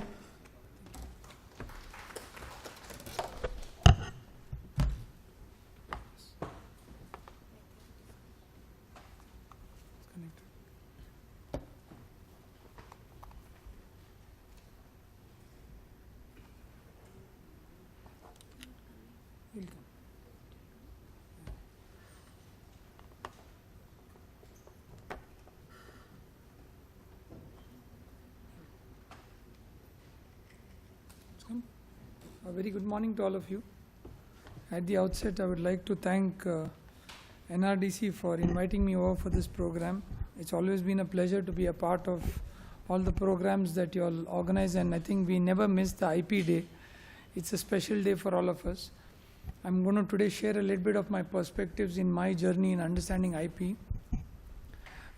Again, a special thanks to IISc. I've been a part of so many of the programs here in longevity, in biological sciences, mathematical oncology society. I think I'm part already a working faculty at IISc in so many ways, so I feel so much at home ground when I talk here.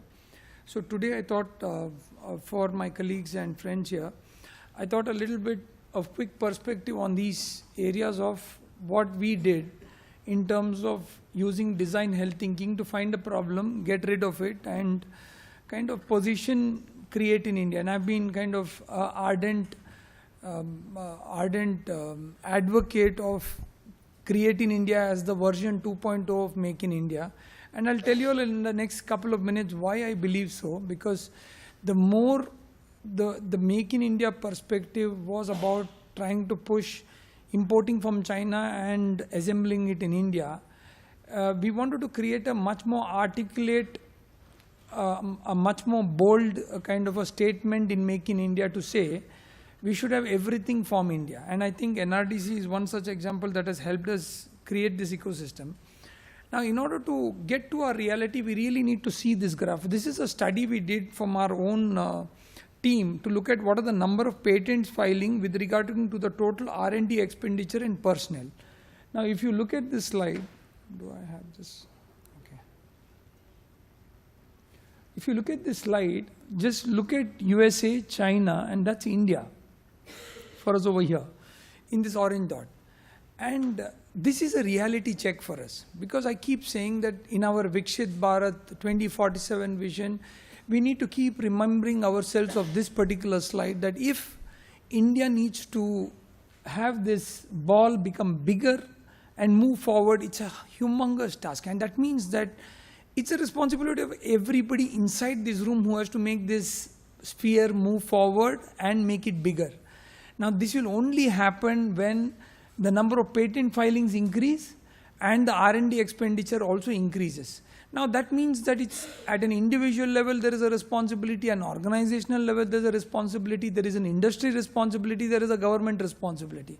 Nobody can shy away from the fact that everybody has to play their significant role in order to make this bubble look bigger. So I would, on today's note, as a specific, I would say a clarion call, say that we should look at this bubble and own it. Each one of us has to own this bubble if you have to move this forward, and do our bit to move the Create in India initiative forward if we have to beat China and USA in our goal of Viksit Bharat.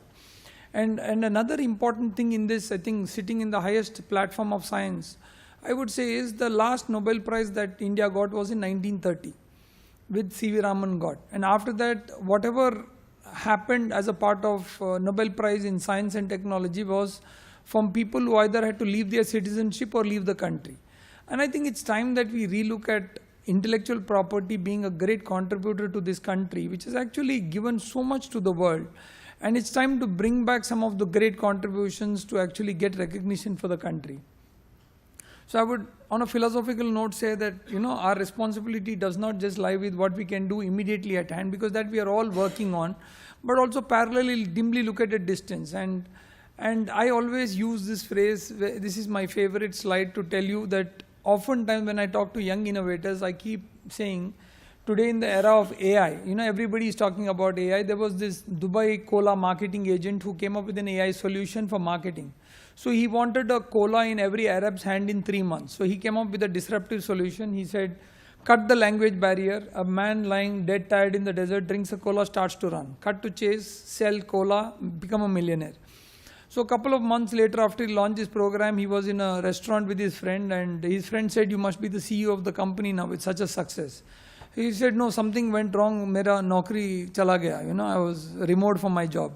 So he said, क्या हुआ? He said, वो AI ने मुझे एक calculation नहीं बताया कि वो Arab लोग right से left पढ़ते हैं.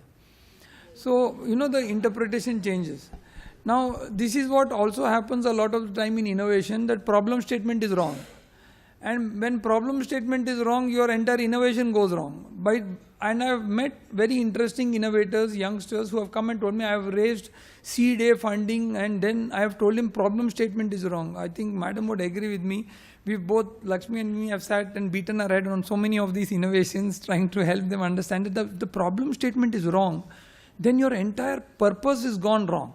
And no matter how much money you raise, you actually are in the wrong path. And what has happened today is, there is a lot of, there's a casual approach to a problem statement. I think problem statement is not easy to find. So if somebody thinks it's easy to find a problem statement, I would want to do a reality check with how many people here wake up with a brilliant idea that morning to Google up and find out that 200 people have already done it. I mean, that you remember the Eureka moment that you get up in the morning and Google up and say, ये मेरा Nobel Prize मिलने वाला idea है. And you Google up and find out कि अरे यार 20 लोगों ने already कर दिया इसको. Correct? And then you get frustrated saying कोई चुरा लिया idea को. That's the amount. It's not easy to get a problem statement in today's world. And always look at perspectives in a problem. You know, I always use this example. I was at Cambridge and they'd shown me the Newton's tree, and I was telling them, when he saw the apple, he saw the laws of gravity. When Steve Jobs saw the apple, he gave me a Mac that is not compatible with anything. but look at the perspectives that each one gives you.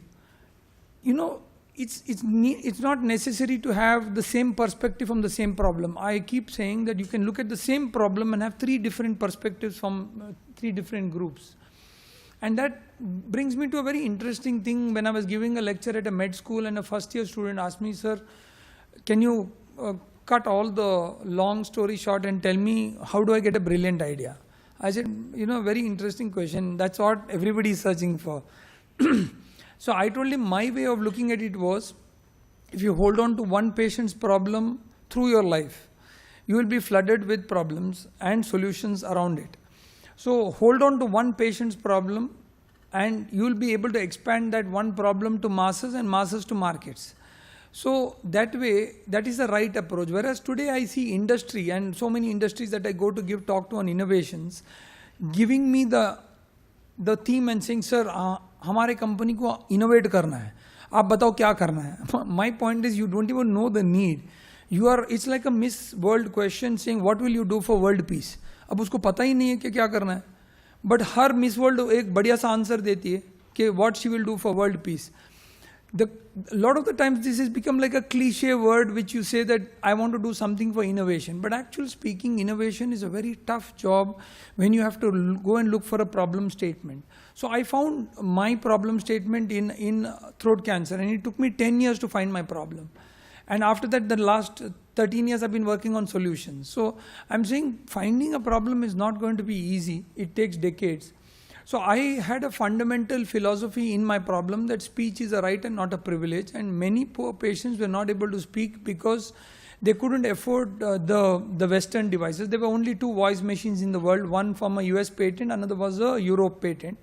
And it took me a decade to actually innovate, and the current standard of care, the 2 devices were costing about 45,000 to up to 1.5 lakhs. So I saw a problem in that for my poor patients who couldn't speak.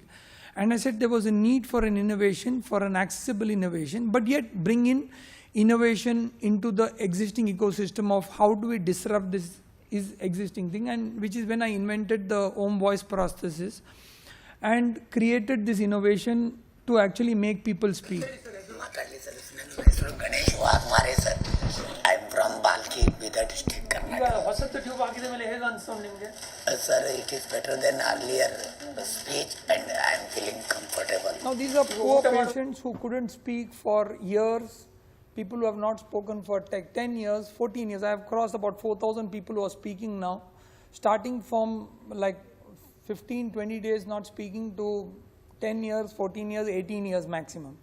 And my learning in this journey was very interesting. I came up with an idea, partnered with somebody who's an expert in silicon, and together we built a problem-solving solution which had a philosophy to it, which had a principle to it, and an innovation to it.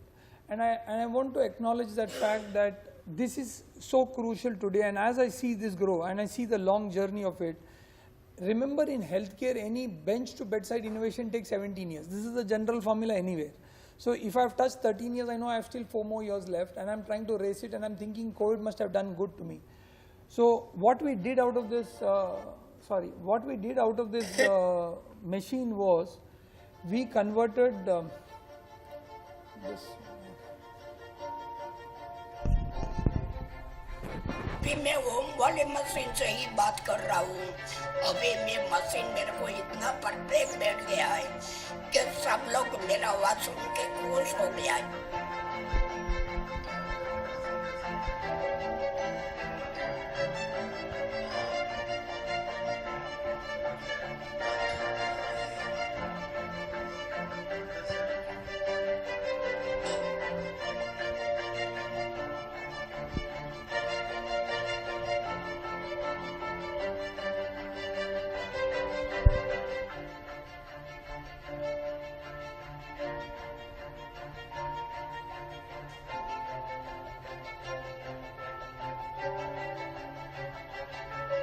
So we've now got more than 4,000 people speaking, and I again want to place on record my special thanks to NRDC for supporting this initiative of helping us create in India. The support we got for setting up a manufacturing unit. When I innovated, I wanted to innovate for a few thousands, But I think that was actually a myopic idea. When I got this larger vision planning and ideation was to understand, can we create an ecosystem wherein I am now set up a silicon factory, state of the art, with manufacturing units, LSD machines, injection molders and extruders and things like that, which has actually empowered me to create a contract manufacturing unit which is very high quality, which now can do CDMO for the world. I can compete with China. So what I thought as a small idea, which I thought I will do for one particular device, I'm now doing maybe globally. And I must tell you all that now the American manufacturers also reached out to me saying that I have another 10 products. Do you think it's sustainable for you to do this? And I think that's the kind of collaboration ecosystem we are in today.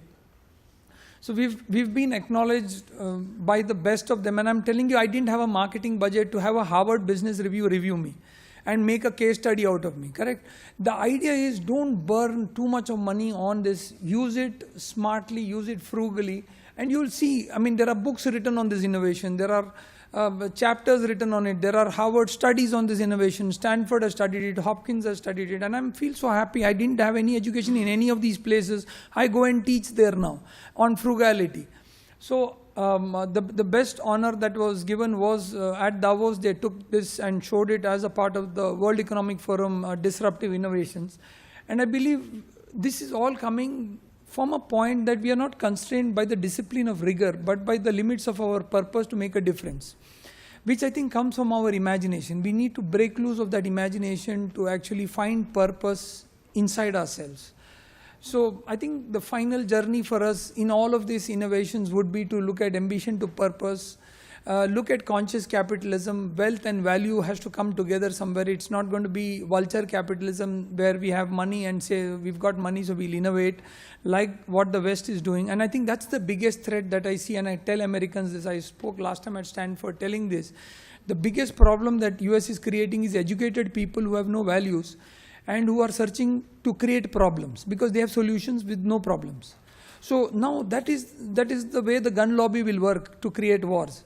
So I would say that the new age of innovation will have to have a more deeper philosophy, and who better than India to give us this to the world, you know. So again, I think more on a philosophical note, I believe my gurus told me the end of education is knowledge, and the end of that knowledge should be some form of use and service to the people. If there is no use of this to the people, what use of all of these technologies? And I remember that beautiful meeting between Tagore and Einstein, where they actually discussed this philosophy in the 1800s, where they said that what's the use of humanity as a reality without any of these, without the human factor. So I want to close this note by just saying that, you know, the answer appears when the question is ready. It's all about the question. How powerful is your question in innovation? And I think if you do not have the good question, your innovation will not survive the test of time. So you have to have a powerful question if you want to have a powerful IP. I have a US patent on this voice prosthesis, and I fought my case alone. I didn't afford a lawyer at that time. And today I'm saying that there are 3 patents in the world: US, Europe, India. And I made it till there. I made it till there, slow, steady. I didn't have VCs backing me. Government of India only stood with me. NRDC supported me. We were able to reach there bit by bit. And I'm saying that the journey is 17 years. Keep this in mind, that don't be in a hurry. Keep moving further, but sustain yourself at every step. So now, I mean, I run initiatives on copyleft. I help people rob my ideas. I actually share more ideas and say that take my ideas and go and do something better out of it. So I have a pool of ideas that I share with the world, with global organizations, companies. And all I've seen from this is things have grown. Things have just grown, and so many of them have come back to me and brought me in, whether it's in drug discovery or whether it's in new molecular inventions or whether it's in new devices. I've expanded my scope, but I've actually shared more ideas than I've got.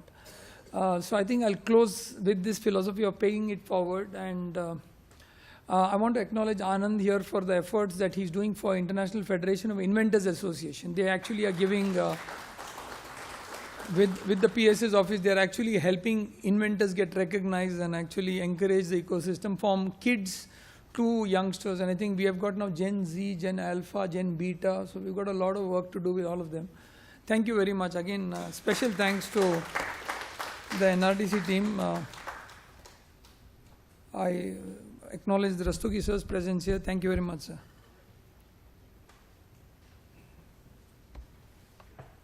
Is there a question? Should I stay or? We'll take up in the Sure. emails.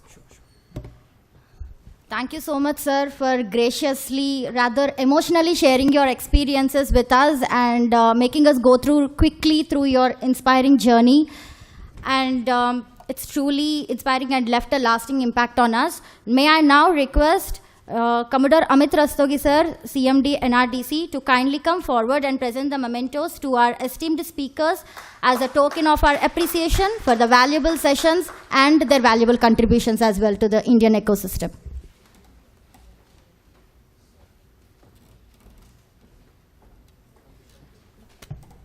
Dr. Dilip Krishna Swami, Director CDOT.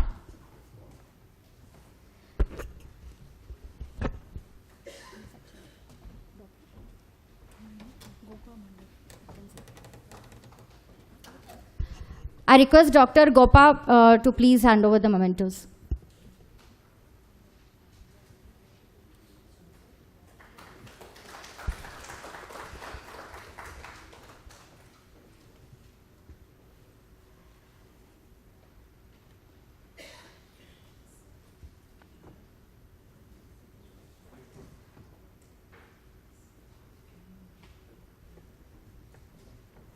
I request Dr. Vishal Rao sir to please come on the dais, and Ms. Preeti to hand over the mementos.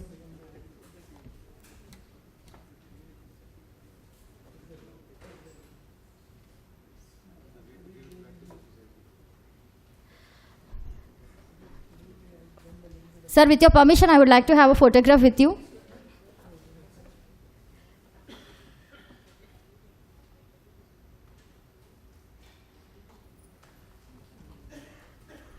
Thank you so much.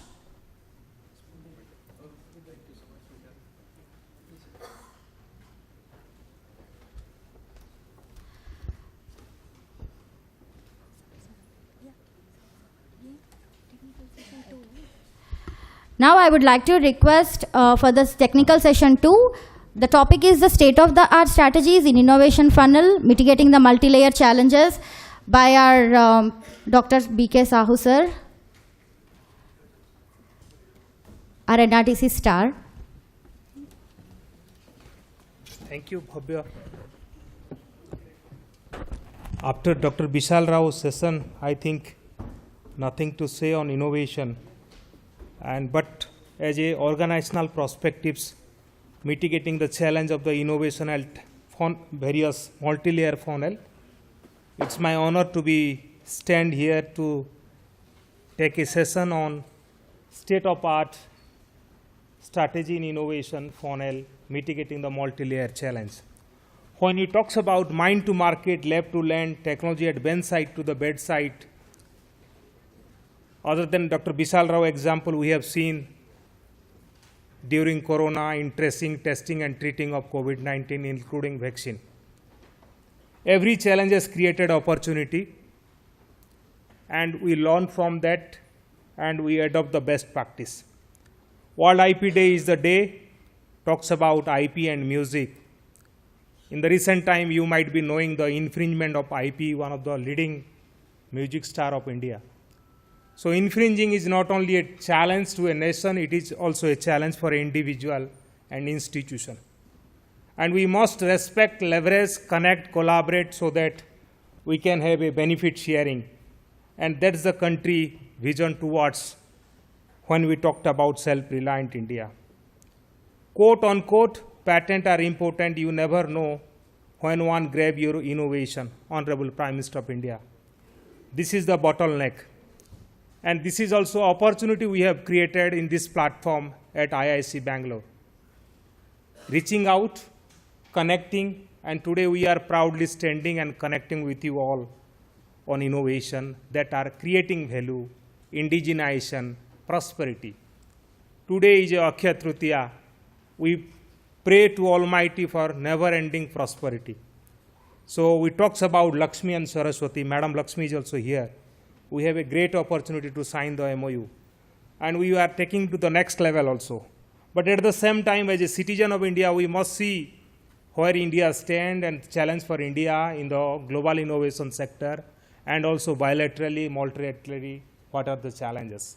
US kept yesterday priority watch list to India. At the same time, the recent media report, the G20 Sherpa of Government of India touch upon India paid 14.3 billion IPR royalties in 2024.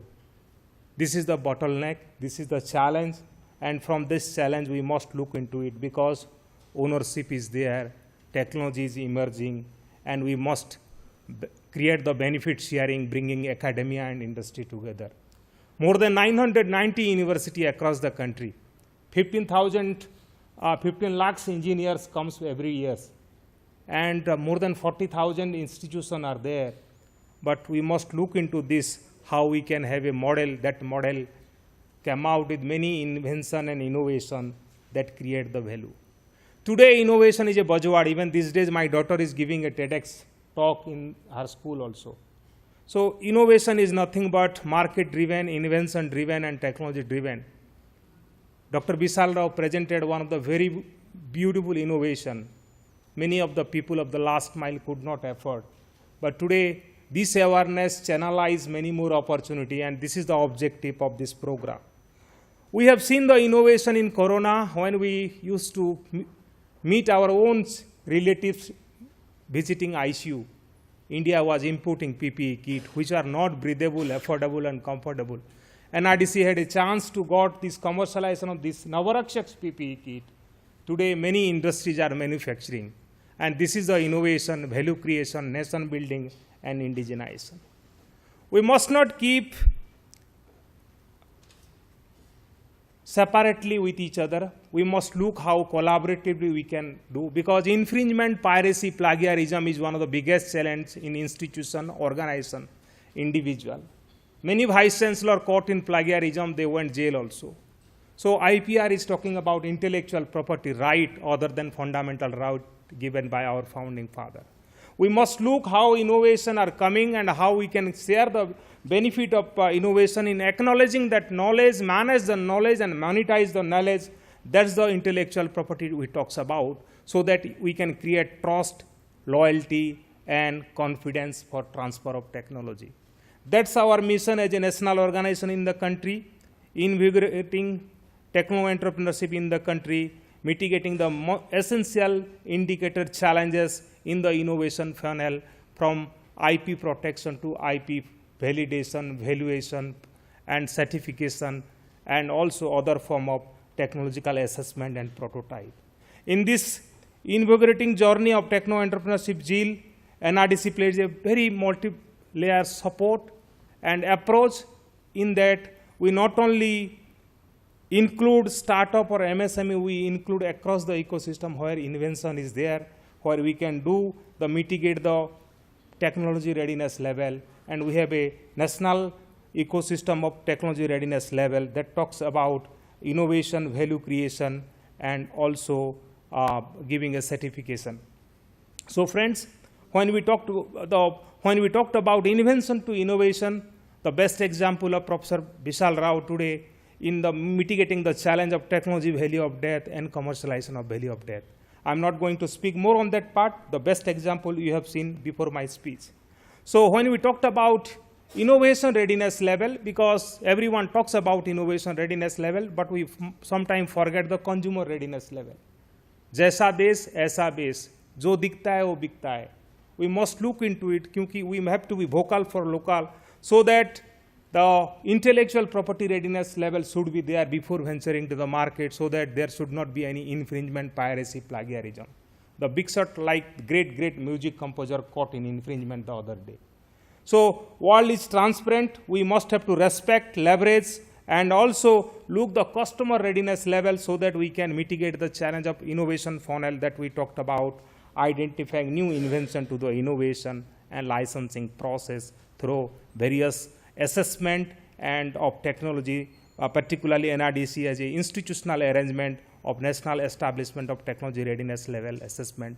You are most welcome to look into it. And recently we did some of the TRL assessment from Bangalore also. And this is a platform to sensitize you, connect you, and let's connect so that we can mitigate many challenges in our design engineering process, and also giving a new process product to the nation which have no issues of intellectual property violation, validation, certification, so that we should be vocal for local, showcase our nation in the global arena of innovation ecosystem. That's the NRDC talked about, bringing all stakeholders together, reaching out to the people of the last mile, and also support for women entrepreneurship. That technology we talked about, saline water lantern, that developed by a woman, commercialized by a woman. Also, the product is taken by a woman to promoting a women entrepreneurship through affordable, accessible, adaptable green technology, and also supporting like technology development validation support to the many innovators like Vishal Rao or many of the women entrepreneurs in the country. That's our role, that's our goal, that's our mandate, that's our mission. We have to be out of box, but we must know what is inside the box. Thank you all of you for giving this opportunity. My mobile number, email ID is there. Let's connect, collaborate, co-create, and celebrate the innovation for nation and nation building. God bless you. Jai Hind, Vande Mataram.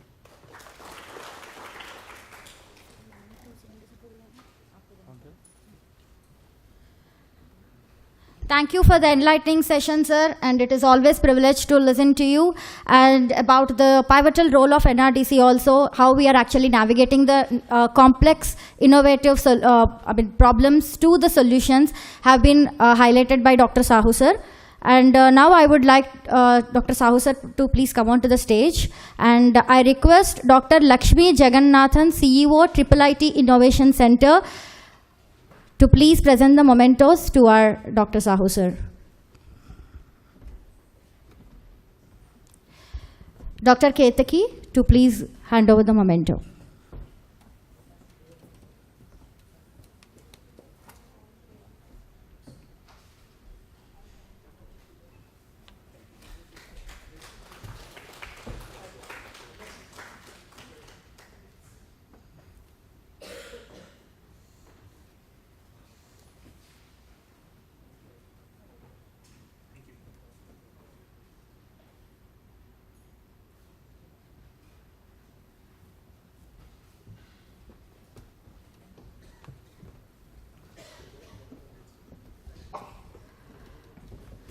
Now we have a panel discussion, a very interesting one, on commercialization of IPs, overcoming the barriers and unlocking the market potential.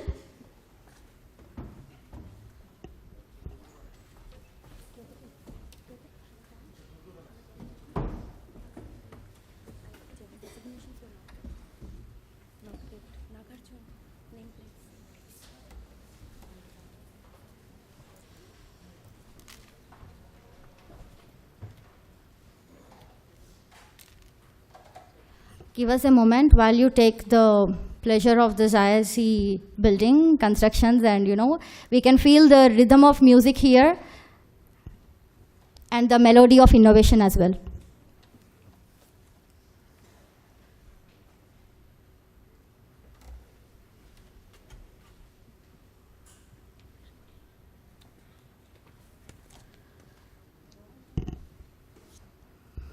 May I take the honor to call upon the stage Dr. Lakshmi Jagannathan, CEO, IIIT Innovation Center. I request the participants to applaud her. Thank you. Dr. YVS Lakshmi C. Dot, may I please call upon the stage? Yeah. Okay. I take the honor in requesting Dr. S. Ram Gopal Rao, Senior Manager, Biocon Academy, to please come on the dais.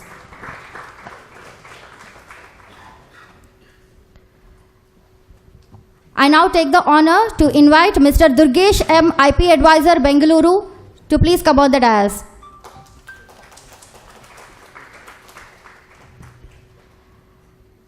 And the moderator is Dr. Vijay Singh, IPTEL IISc, Bangalore, to please come on the dais, sir.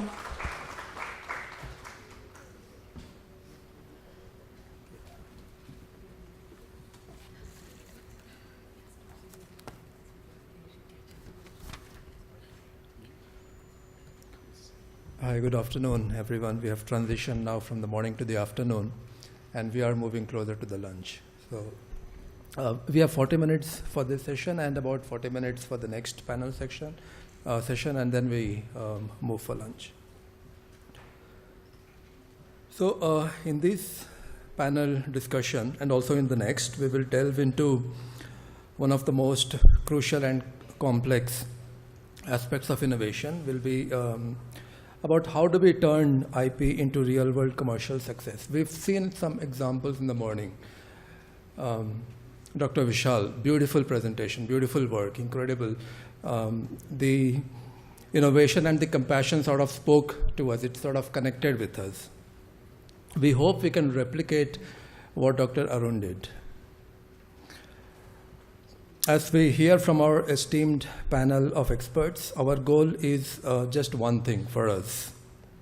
How do we extract actionable insights? We'll be looking to extract actionable insights that each of us here can take back and apply within our own organizations. When we do innovation or do commercialization, we would like to take things away from here. And it doesn't matter whether we are navigating regulatory hurdles or refining licensing strategies or seeking right partners to scale our IP. So here we have a partner in NRDC also that will help us connect with the right partners for commercialization. Wherever there is a need, I think we can and we should reach out to NRDC. This and also the next session is designed to move beyond theory and into the practical, proven, or provable approaches.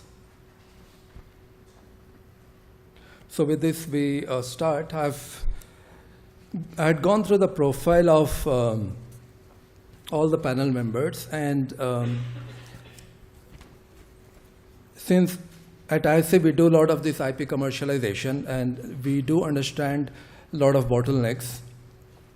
For each of the panel members, we had come up with a set of questions that we thought would probably push them a little into getting insights from them. And we don't just listen, we need to all participate. If we have any questions from your side that you think you want to challenge any of the panel members, we should certainly do that. And we will have time also for that. We'll move on directly with the question. I'll stand here if it's all right with everyone. I'll start with Durgesh. Durgesh represents a law firm and has a very diverse range of clients that he engages with. For us, it's always been the thought that as a law firm, not just here but anywhere in the world, they are incredibly well placed as to, with respect to connecting different partners. If today I have a IP that I want to license out, as a law firm, they are incredibly well placed to understand their other clients' needs and help support the connect. So Durgesh, first question for you. What mechanisms or processes can you have in place to connect clients who could benefit from licensing each other's IP? Of course, we do understand that there's aspects of confidentiality and trust that needs to be maintained, but something from your side that you can do, that you can push, that having been there for so long. Thank you, Vijay, and good afternoon, everyone. Thank you to IISc and NRDC for having me here. Look, Vijay, I'll be the first one to admit that there's a lot more that the legal fraternity, the law firms, the IP firms that look after these technologies day in and day out can do. I'll be the first one to admit, and there is a lot of scope to cater to these partnerships between different organizations, maybe younger companies, startups with larger MNCs, global players, and so on.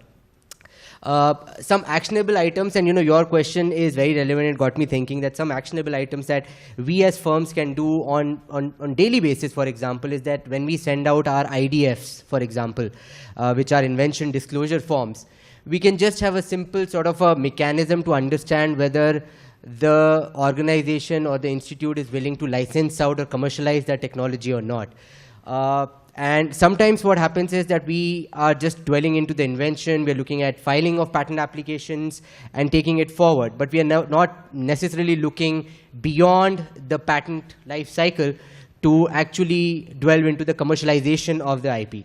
So that's where I think we can understand from, let's say, an initial interaction with inventors and organizations as to what is their readiness level of their technology, whether they are willing to commercialize, whether they are willing to license, and then thereafter have an yearly review of these organizations, of these specific IPs that we have been told that they are interested in commercializing or licensing out or partnering with. And then simultaneously, when we are talking to our bigger clients, multinational companies, global players, we try and gauge what is their need. Because every large organization is dealing with some or the other issue that it has not been able to crack. And there is somewhere out there a startup or a young company which is able to crack that code. Now, the question is, how do we match the two? And that's where we can play a role, where when we are talking to these big organizations, we understand what is their interest level in certain technologies, in certain domains, what kind of unmet need they are facing in an industry, what kind of challenges they are facing, and then come back to our offices and understand that, hey, look, we have XYZ clients who are working on similar space, similar technologies. This could be a good match. And we have a periodic sort of intervention and review mechanism to do this kind of, or facilitate this matchmaking. And where you talk about confidentiality and trust, so it's not us who will be disclosing the technology. So there is no question of breaking that trust or losing out confidential information. We will, or we can potentially just act as intermediaries to connect the two parties, but all the interactions, discussions, sharing of technology will take place within the ambit of legal agreements and contracts as it happens between any two commercial partners. So it's not us who are divulging the information on their technologies, but sort of a broad level, broad spectrum, broad horizon technology scale and readiness level to another commercial partner who's looking at solving an unmet need. That's where we can probably play a role. And your question did get us thinking, and we will try and implement something back in our offices to have an yearly system of reviewing this with our younger startup community as well as our global MNC clients. That's where we can help. Sure. Thank you, Durgesh. So one action point for all of us, whoever attorney that we are engaging with, we are talking to, let us knock at their doors as well on the commercialization front. Let's talk to them so that they can do a matchmaking. It's like some sort of an arranged marriage, but it's a good arranged marriage. I think just to add to your point, I think not enough emphasis is being put on IP attorneys and IP fraternity to go beyond their regular day-to-day routine of filing, prosecuting, and litigating patents to even look at commercial aspects on behalf of their clients. That's where I think a push is required from everybody, the inventors, the organizations, the institutes, the academia, to say that, look, we are interested in commercializing our technology. You have a good visibility of the entire spectrum of companies as well as our technology space. Tell us where we can, put in our foot in the door.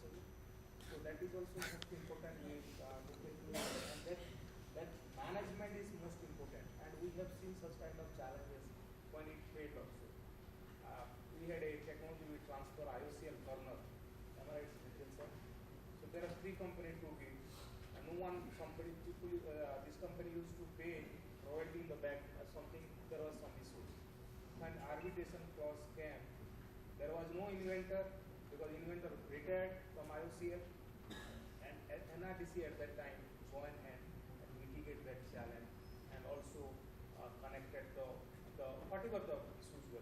So that kind of, because we are not only talking about technology, we are talking about legal ownership also, and we are talking about the larger investment from an institution, from the public money. That is most important. We must look into that aspect, and that is the need of the hour. Somebody has to play the role, and he play a key important role for that. Sure. Thank you. Thank you, Dr. Sahu. Yeah, legalities, of course, is something that we cannot ignore. And we do need to figure out mechanisms to have the legalities in place and have this dispute resolution mechanisms. And it appears now from the interjection that Dr. Sahu just provided, NRDC can also offer the dispute resolution or some sort of an ADR in this particular space. We'll sort of be changing gears a little bit here and there, and but all along the lines of the theme that we have chosen to contend with. Dr. Lakshmi from CDOT.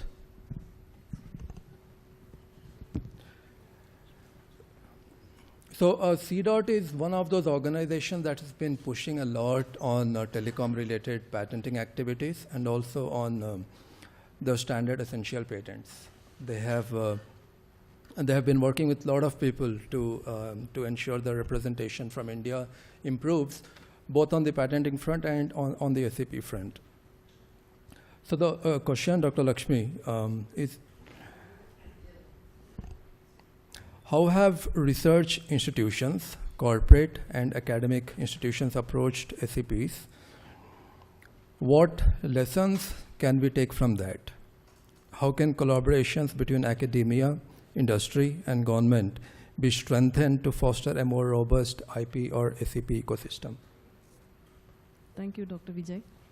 I hope I am audible. Not very audible.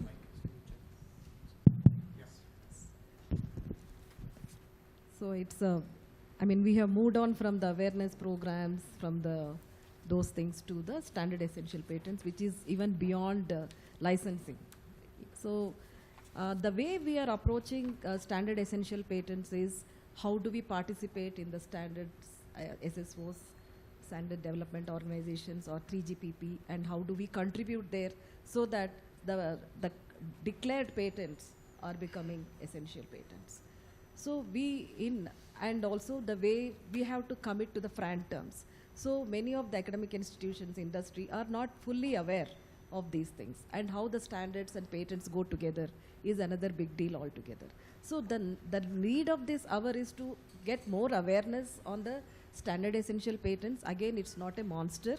It's always we have to take it in the stride and go for a FRAND negotiation. I think we all have seen a lot of litigations which are happening between Ericsson and Lava and so many things. So basically we all need to collaborate together, see if in India if we have to mitigate this, we need to have IP pooling, and somebody has to take care of that. And as Dr. Sahu said that it is for MSMEs. So we all need to have a IP pooling where we become we have more strength in that, or we could collaborate and go for a FRAND commitment as a consortium.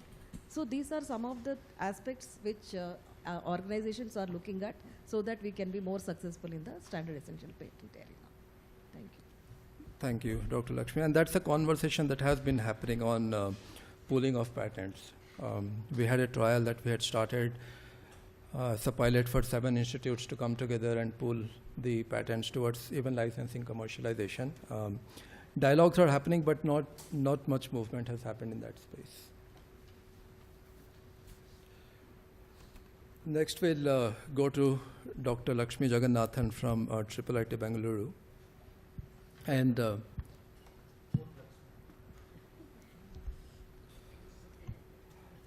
we'll sort of try and understand a little bit on the valley of death aspect. So, Dr. Lakshmi, many of the early stage technologies face the value of death between research and commercialization. That is something we've all read about a lot, we've spoken about a lot, we've understood a lot. We keep seeing that a lot in our day-to-day life with respect to IP commercialization. So from your perspective, what funding, mentorship, or industry partnership models would you recommend or you have found that might be effective in bridging this gap? Thank you, Dr. Vijay. I think first of all, good afternoon, everybody. Thank you so much for putting together a very good set of questions. I think I've been in the incubation startup space for quite some time now. I would put the value of death maybe because of two reasons. One is value of death because of insufficiency of the technology reaching higher levels of commercialization, or value of death for the startup itself where they've not understood the GTM strategy, business model, what really needs to be done so that the customer starts paying up. So both of these reasons are equally there for the startup or the commercial entity to fail, right? So one of the reasons what we've also seen is, today I think if you see from Government of India, there are about 18 departments which offer support for somebody who's innovating, whether it's individual innovators or as a startup company who's doing some innovation around technology, right? There are 18 departments. Every state government has enough schemes to support right from maybe ideation to prototyping to maybe pre-seed fund. There is enough money available, right?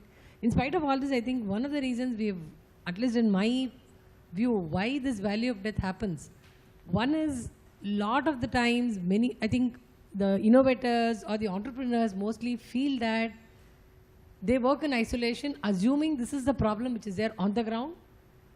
And unfortunately, there is early money for, I would say, dabbling with the ideas what you want to build.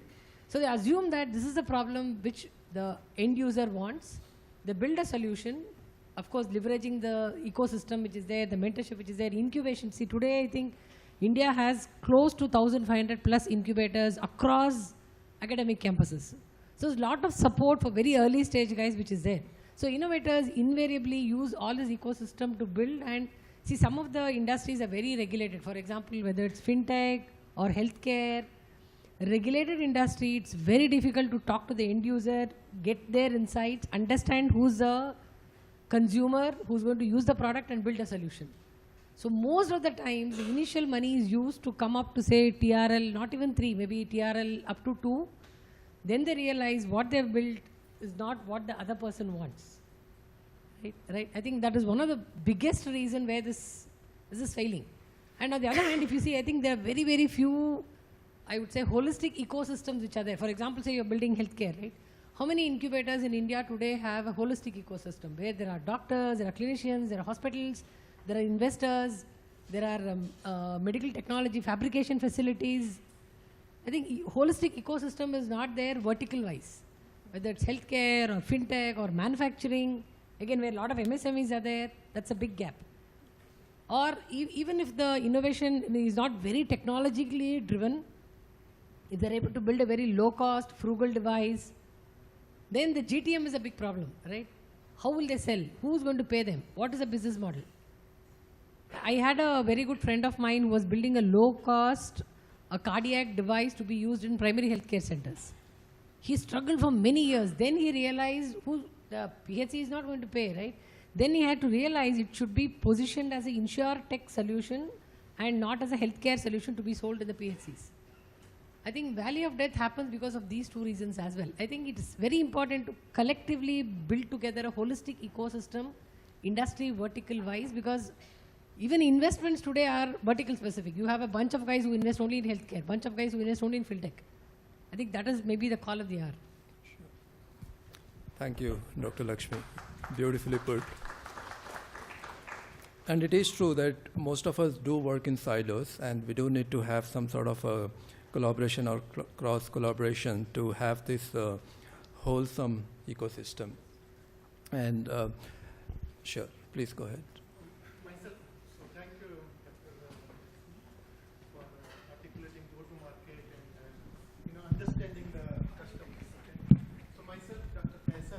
I represent Kaiza Innovation Partner. Okay. Thank you, sir. Okay. And one of the questions, I mean, you are absolutely correct. I'm very nicely pointing out the go-to-market and understanding the customer. And these two are the bottleneck of value of there. But, I mean, there is another angle, what, everybody is talking about, starting from our ministers, deep tech, deep, and all the deep bio, okay? And these sort of areas, not enough funds are there. So that is also one angle. That's why you can see the, one of the slides Dr. Visar Rao is showing that India is there and US and China is there, okay? How much GDP we are giving? 0.7% of GDP of India goes to R&D. Eh? And 14 billion, that's what Dr. Sahu is telling, that we are importing the IP, okay, outside. So, and how much China is giving? 2.6% of their GDP in R&D, and US 3.5.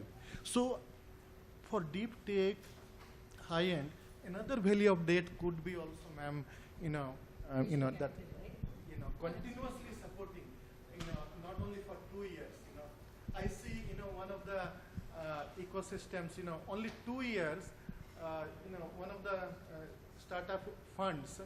So first you get 10 lakh, and then within a 2 year, you make the prototype, you make all the things, you take the 40% for business.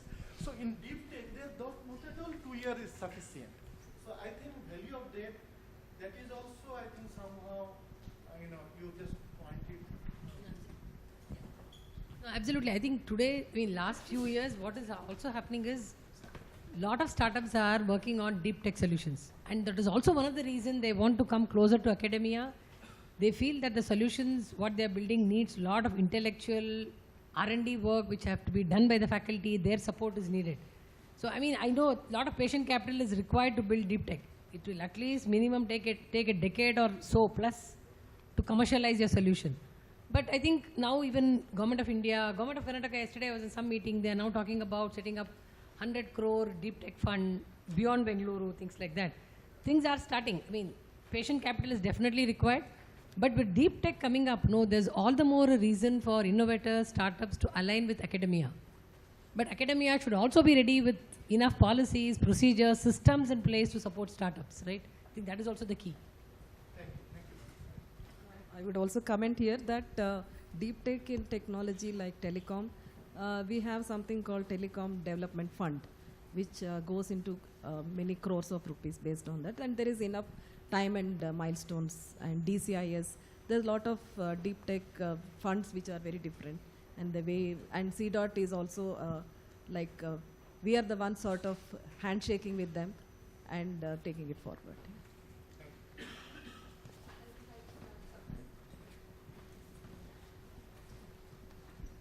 My name is Shalini. I come from ITC. I have some 19 years of experience working in the patent division. So it being an FMCG company, the conversion of innovation to a product and the change of technology, it is very fast. So what happens is that by the time you are ready with an innovation, the market has already changed. So what I see is then when we are looking at the challenges towards creating an innovation funnel, one of the very important, like Dr. Lakshmi rightly mentioned, is that where is the market need? So just like a business, before it creates a product, it looks at the market and sees whether there is a need for the product. When we are talking about commercialization of IP, before we create IP, I think we should be very, having a very clear understanding on we are going to create IP. The question before all the intellectuals, all the inventors has been that can I solve this? Of course you can solve it. But is there a use for it? That needs to be understood before you start creating IP. Then only we will have a conversion rate of from 10% to 90%. As of now, only less than 10% of patents are commercialized in India. So if we are talking seriously about commercializing IP and taking India towards Viksit Bharat, then we need to start from the market first. That's about FMCG. I think it may be a different. Yeah, I just have a quick comment. So regarding not just this panel, but the earlier talks as well.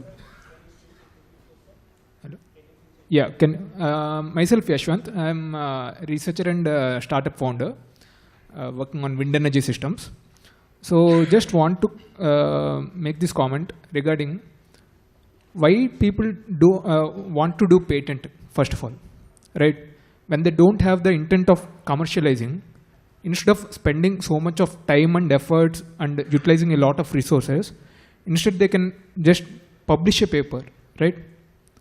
Unless they have the intent of commercializing it, right? So why? Because many researchers or academicians, they're thinking patent is like a higher form of publication. Isn't that a wrong notion?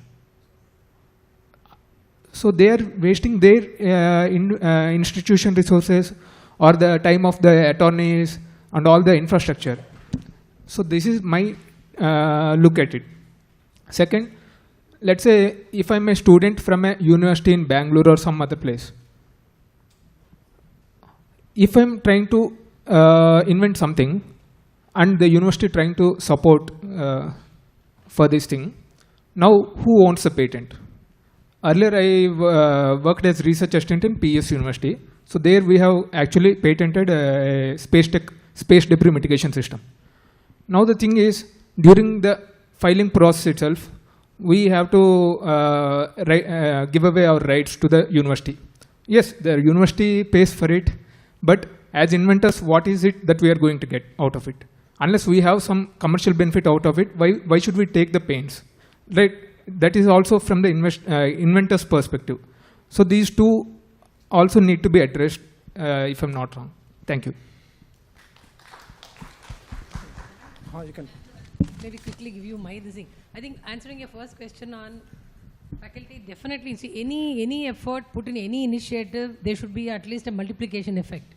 Right? Whether it's any innovation you do. And slowly I think faculty are also realizing that it doesn't, any innovation, publication is not the end. No, it should also. And today what is happening, every campus has an IP cell or at least one person working on IP. Every campus has an incubator. Every campus has an R&D cell. Every campus has a industry institute, whatever corporate. So it is all there inside. And faculty are also now realized that commercialization is a way of monitoring, getting themselves on a higher compensation to what needs to be done. Second thing, answering a second point on, I think every institute, every university have their own policy, you know, when an IP is being declared and being filed. What does the innovator get? It is not fair, but people will not be left out. Every institution has a policy as to how the innovator needs to be rewarded, you know, whether he's there filed as an innovator or a co-creator or co-patent owner. It is part of the policy of the respective universities. Just one comment if I can make on the first point there, in terms of, moving from the culture of publishing to patent filing and so on.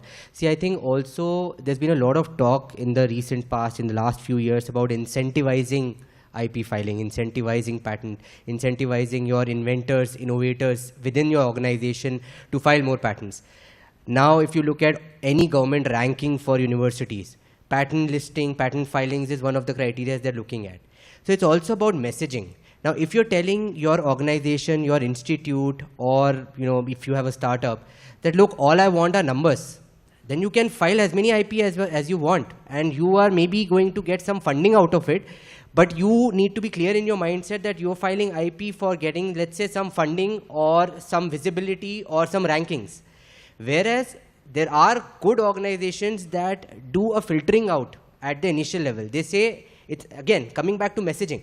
Yes, we will incentivize IP, but the right kind of IP that will be in sync with the market need as well as the business strategy of the company. That cannot be ignored. You cannot just say that we will keep filing IP, burn a lot of money on it just for the sake of rankings. So it's about messaging, it's about your business strategy and how intelligent you are to leverage IP and for what purposes. So that's also important. So, yeah, hi, Mr. Durgesh. Thank you so much for adding on that comment. Incentivizing IP is very good, actually good to know. My name is Srividya Papala, and I'm actually running a company called Enscons, business transformation services we provide, actually. Very good to see you, ma'am, Mr. Lakshmi. And you know, here I'm also coming up with the products actually, you know, which is going to help the companies, you know, internalize their products and services in terms of operational, bringing the operational efficiency, and then on the sales perspective, and also bringing in the controls, you know, the KPIs and all those aspects, which can actually help the company to really see the ROI factor against training or any other activities which they are doing. This is what we do, and here when you brought out a very good important point, and in fact we are talking about the commercialization here, right? Can you please quickly touch upon commercialization, IP commercialization as such into, you were saying we need to go out to our own attorneys in asking them the relevant questions. What could be those, you know, the basic questions which we could actually start with, which will help us, you know, getting because we are already in the process of trademarking our products, and yeah. So I think we are covering that in one of our questions. So I think your question will be answered through one of our questions that we have in line. But post that, of course, if there is more clarity required, I'll be happy to answer that. Yeah.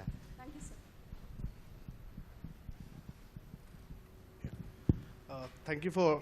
Thank you for everyone's insightful session. Ma'am, I'm Vice President for Patent Analytics, and in my tenure, I have dealt with more than 4,000 patent applications.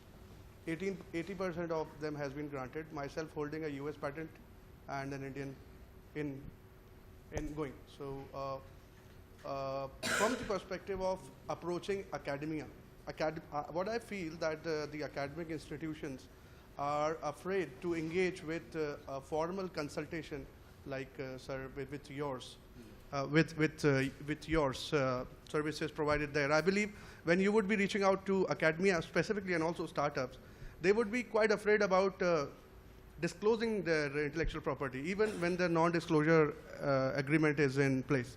So ma'am, with your esteemed guidance, how can you, so what can you suggest that how someone should approach to approach academia or a bunch of academic institutions, like putting IITs into one pool, NITs into one pool, patent pooling? How would we approach, because we feel that we sound across as a too aggressive or aggressor, like aggressively pulling the IP and pushing it into the market. But on the other hand, academia says that we need time, or we need it to go through process, a lot of red taping, and also the resources not that much, what to say, kind of on adrenaline, like how corporate is generally is, and how the techno-legal section is moving with the kind of startup pace, the kind of pace which our nation wants us to go. So yes, I understand. So, but what could be the best like SOPs if you can give, if you can chart out like? We'll request Dr. Ram Gopal to put a note on that. He's been very quiet. Yeah, I was waiting for my turn. Thank you. Yes. Yeah. With my little interaction with academia and industry, what I have seen is that we have, from 95 post-trips, I can say the first 3 decades, we have crossed that milestone of awareness and building that ecosystem and infrastructure in terms of institutions, both public and private, having that awareness about IP creation or nurturing the innovation. At the same time, as you said, we don't have an SOP. At the same time, we don't have one fit solution for all, because different technologies that are being developed in academia many a times lack, I agree with what my fellow panelist was saying, that they lack actual commercial application potential, in the sense that I am not undermining the research and the innovation that is happening, but we need to create little more in-depth analysis in terms of which projects we need to first take up and filter. Post that, every institutions now, as per, I can tell about my own domain, that is National Biotechnology Strategy of India, says that we need more than 150 TTOs as well as more than 15,000 such facilities which are there in now public-private systems, which has to become more operational, where they are hand-holding the innovators to take it to the next level. Otherwise, we'll be going into that spiraling of earlier publish or perish, now patent and flourish, nobody is flourishing. Again, it becomes only a criteria for either NIRF or NAC or some other criteria. So we have to create a specific pathway, maybe to take that word as SOP, which is technology specific. Because if you see pharma, healthcare and biotech, there are a lot of deep concerns, which maybe I will answer a little later. At the same time, IT, fintech and some other areas which are more closer to our Indian government funding and initiatives have to take a different path. And we have various stakeholders which are all playing their role, but it is all happening in silos. So to connect the dots, I think this kind of scenario and agenda and platforms have to be created where we all agree to at least talk about one specific technology, take a case study, take an example, and whether we are helping a student or an entrepreneur or maybe a MSME or an existing entrepreneurship firm to take it forward towards more and more commercialization. Definitely, sir. So that answers a lot of my question. Yes. So just to add one concern, which is like the majority of the concern to a lot of founders, that why should we file the patent? Why should not we publish the white paper, get done with it, and people would know what we do? When you publish a white paper, you give your knowledge free of cost to everybody who has actually put in the sweat, effort, and the equity into it. And as a result, once you put it out published, after 1 year, it becomes prior art, the deal done. You can never file a patent on it. So that way, whoever is saying that, one example is Mr. Elon Musk. He's been sitting on plethora of patent, and once he has actually made his patents public, those are the standard essential patents for electric vehicle industry. As a result, they have caught people to actually use their EV technologies and actually become a customer for themselves by making the patent pool free. Some of the patent they made free. As of now, we are speaking, somebody in US in night printing something and scanning document and filing their patent application, for sure somebody would be. So yeah. That point. We have crossed that stage now where India has the numbers which we have met, yes, right? In the last few decades. So now this is like again earlier when Microsoft came out with all the products, not everybody could afford and take it. True. But they were never bothered about those who are using the pirated or counterfeit things because they made their money inside. from wherever they have to license. True. The same is happening with the example which you said. Exactly, sir, exactly. And the third point, that why intellectual property is being held by the organization, not by the inventor along. So yes, there is a transfer of inventorship, the process, where you declare the assignee, which is the owner of the patent, and inventors just get the name. Like it will be, inventors can test the patent application, take the patent application as a publication, research paper publication, and the assignee will reap the benefit, the monetary benefit out of it. I don't agree with that. I think we are coming to the stage where inventors also are getting incentivized. Yes, so you can deal down the royalty agreement with the assignee, the organization, and you can always trickle down to that point where some percentage of the revenue or the earning would ultimately trickle down to the pool of inventors. So yeah, middle path that we can do. Perfect. That's right. We are running a bit low on time. So I had a whole bunch of questions, but of course the audience is extremely engaging and that's a wonderful thing.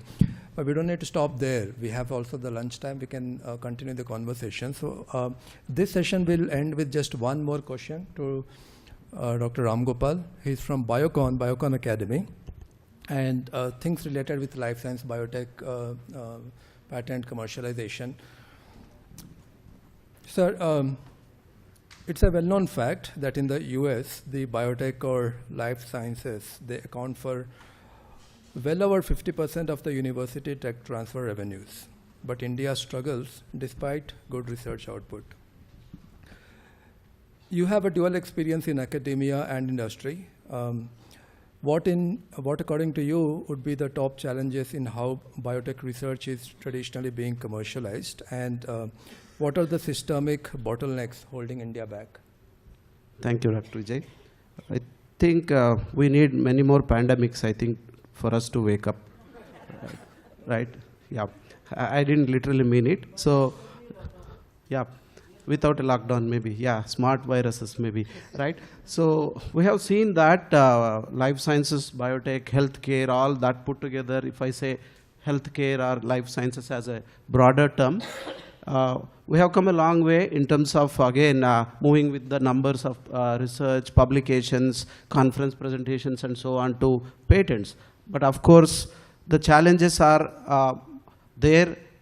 Maybe I will start with the government. We have the regulatory pathway, which is till today little more lengthy time-taking with a lot of uncertainties, especially when it comes to biopharmaceuticals and biosimilars. We don't have any regulations for cell and gene therapy. We don't have much regulations for AI-based drug discovery development. We don't have a lot of clarity when it comes to how innovation, IP, clinical trials, commercialization are connected with each other when it comes to biotech and healthcare system.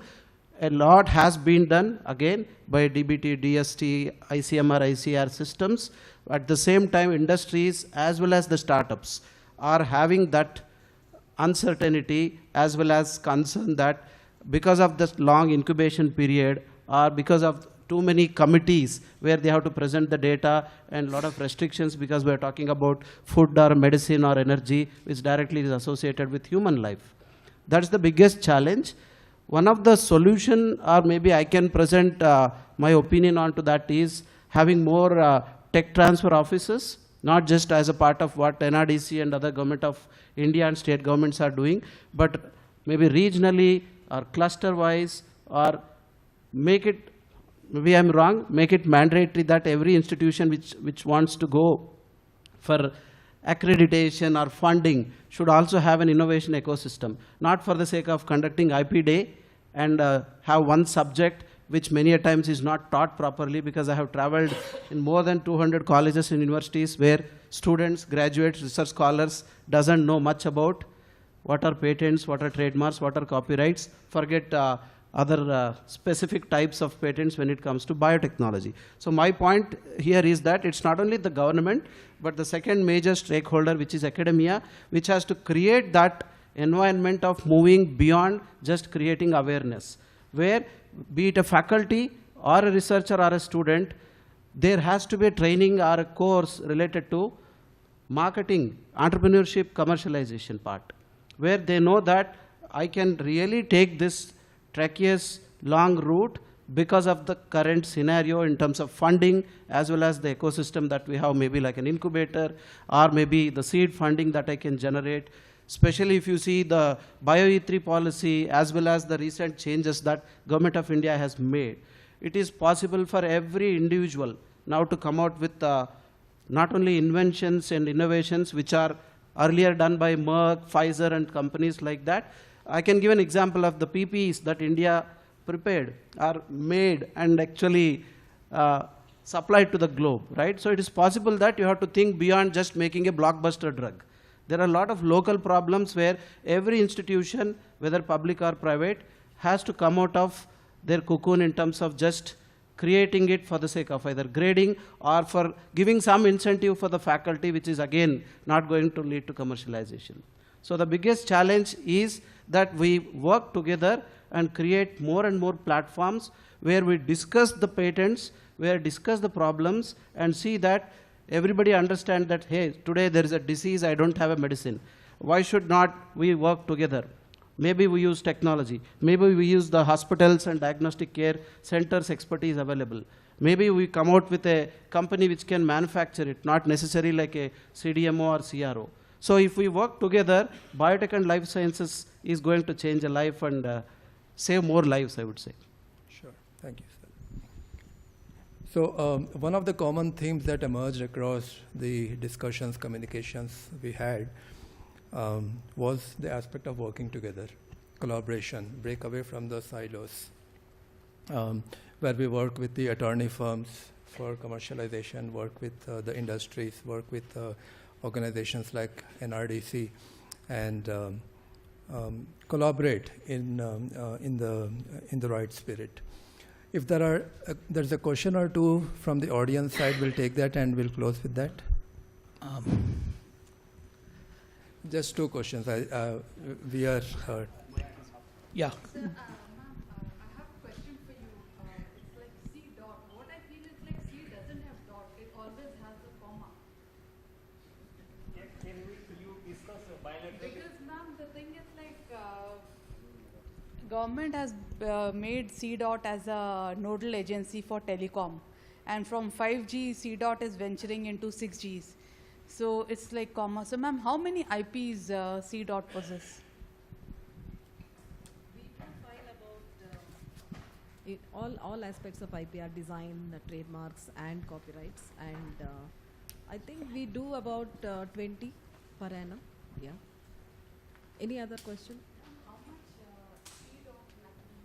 See, let me. I mean, I think. Yeah. Let me do Sorry. one thing. I can take it offline because there's a long answer. Yeah. Okay. I will So take it. some of these questions which may relate more to the facts, not the general principles, we can have it one-on-one during the lunch. Also, you can talk to ma'am. Yeah, good afternoon to all of you. I think Dr. Vishal Rao had a brief introduction about where I come from. I represent the world's biggest invention federation called as the International Federation for Inventors. And I sit in this country as its National Director for Inventions and Innovations. We are a global body which supports most of the things that you have just mentioned in this whole discussion of collaborating, coming together. I have had a very peculiar set of problems when I'm talking about this subject. Please do not mistake me, but I'm very abruptly putting this across to all the people out here. We are talking of patents, we are talking of intellectual property rights, we are talking of filing all those things. But when I go back to my headquarters, which is in Geneva, and we are one of the proponents of WIPO, and I sit with the Director General there, the first question he asks me is, your country files patents, where are your products? That's the first question he puts it to me. So where are your products? Show me your products. 2,476 patents have been granted to IISc in November 2024. How many of that has been transferred back to the industry? How many of that has been transferred back to the society? We don't have any data of that. You may have been doing it, sir, but we don't have any data of that. IIT. 15 days, the patent office goes and clears off the patent for IIT. Amrita Institute of Technology, 15 months till they are struggling to get those things cleared. Now we are having a situation out here where institutes of higher learning are being provided some kind of a facility, whereas institutes who are not of that caliber don't get that access.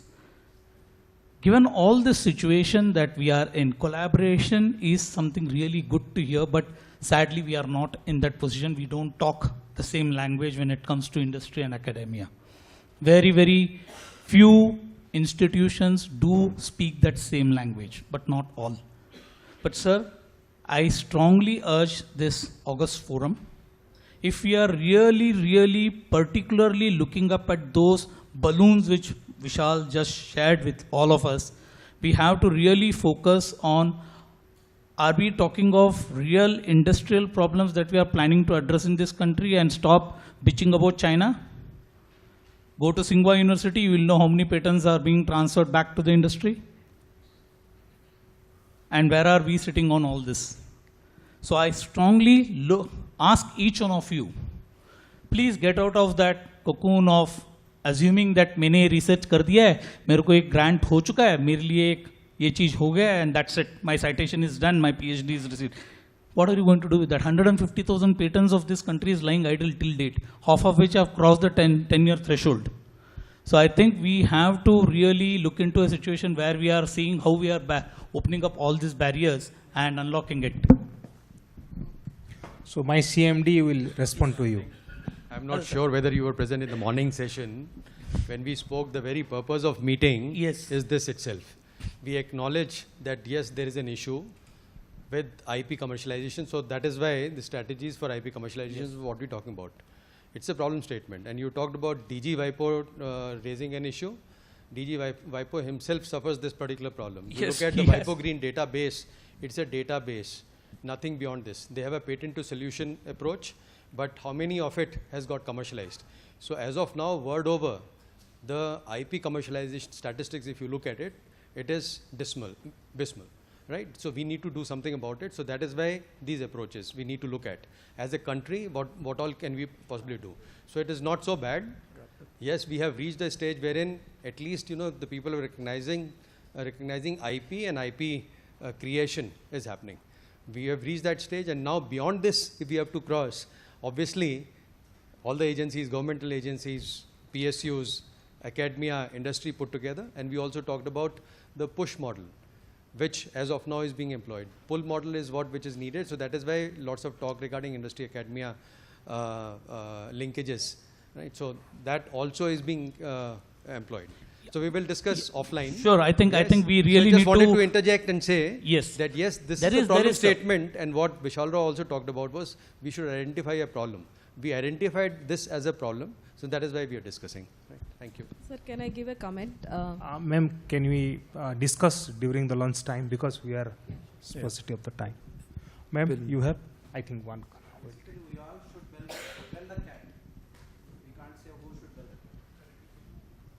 A very good afternoon to all the distinguished panel members. I am Dr. Tulika from Central Power Research Institute, and we are a research institute under the Ministry of Power. And one of the barriers which we have faced in terms of commercializations of the products, the power technologies that we develop, is upscaling. Upscaling is a huge issue, and that is where actually we do research in our in-house and using our in-house capabilities, as well as we fund research.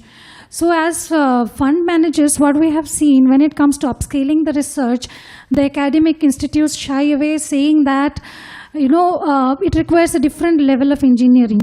So what would be the recommendation from this panel regarding in terms of this aspect?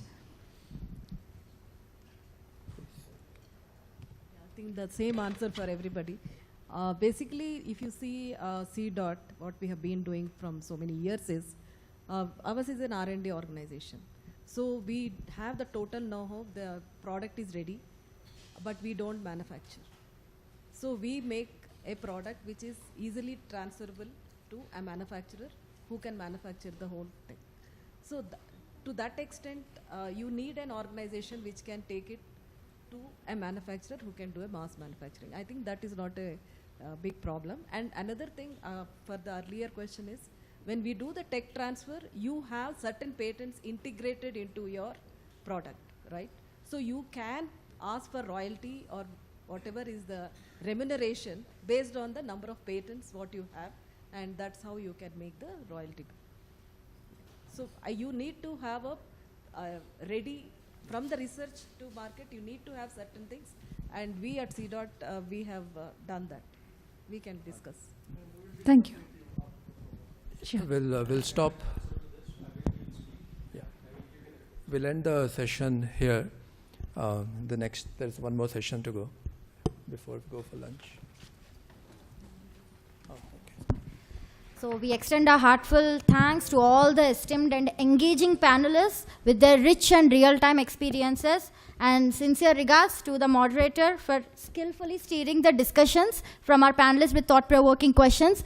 Now I would request humbly our CMD NRDC, Commodore Amit Rastogi sir, to come forward for presenting the mementos as token of our gratitude to esteemed panelists and moderator as well. Dr. Ketaki, please hand over the mementos.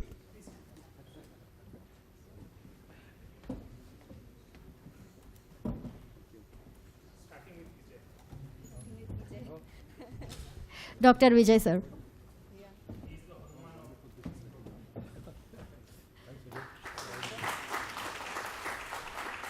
Thank you so much, sir, for all the coordination. You deserve it.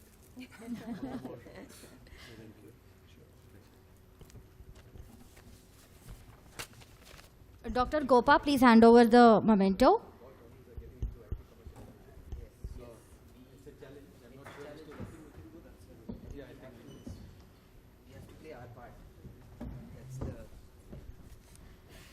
Dr. Durgesham.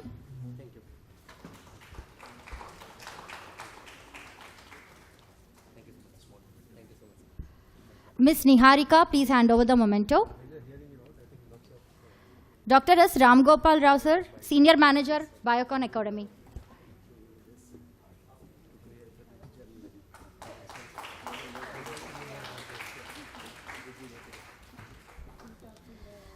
Dr. Ketaki, please hand over the memento. Dr. YVS Lakshmi, CDOT.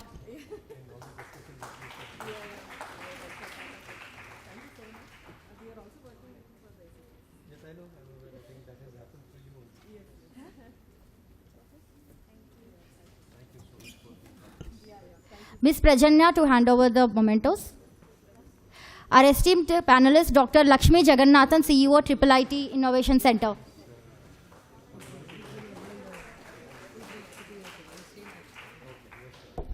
Thank you so much, ma'am. Thank you so much, sir.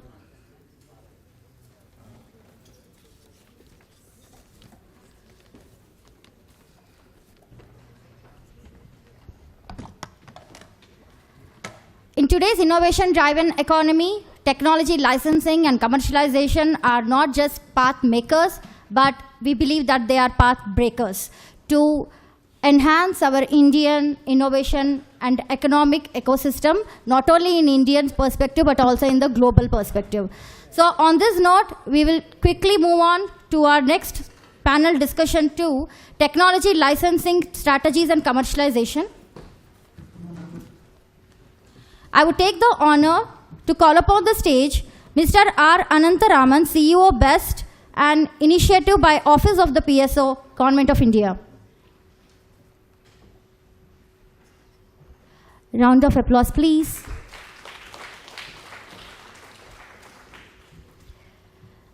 We next have our esteemed panelist, Dr. Vikas Singh Chauhan, Chief Scientist, CSIR CFTRI.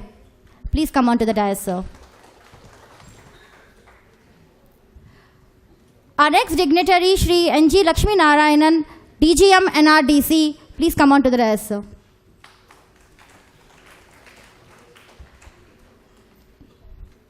So the engaging moderator for this session, Dr. Sarasija Padmanabhan, KSCST. We welcome you, ma'am, onto the dais.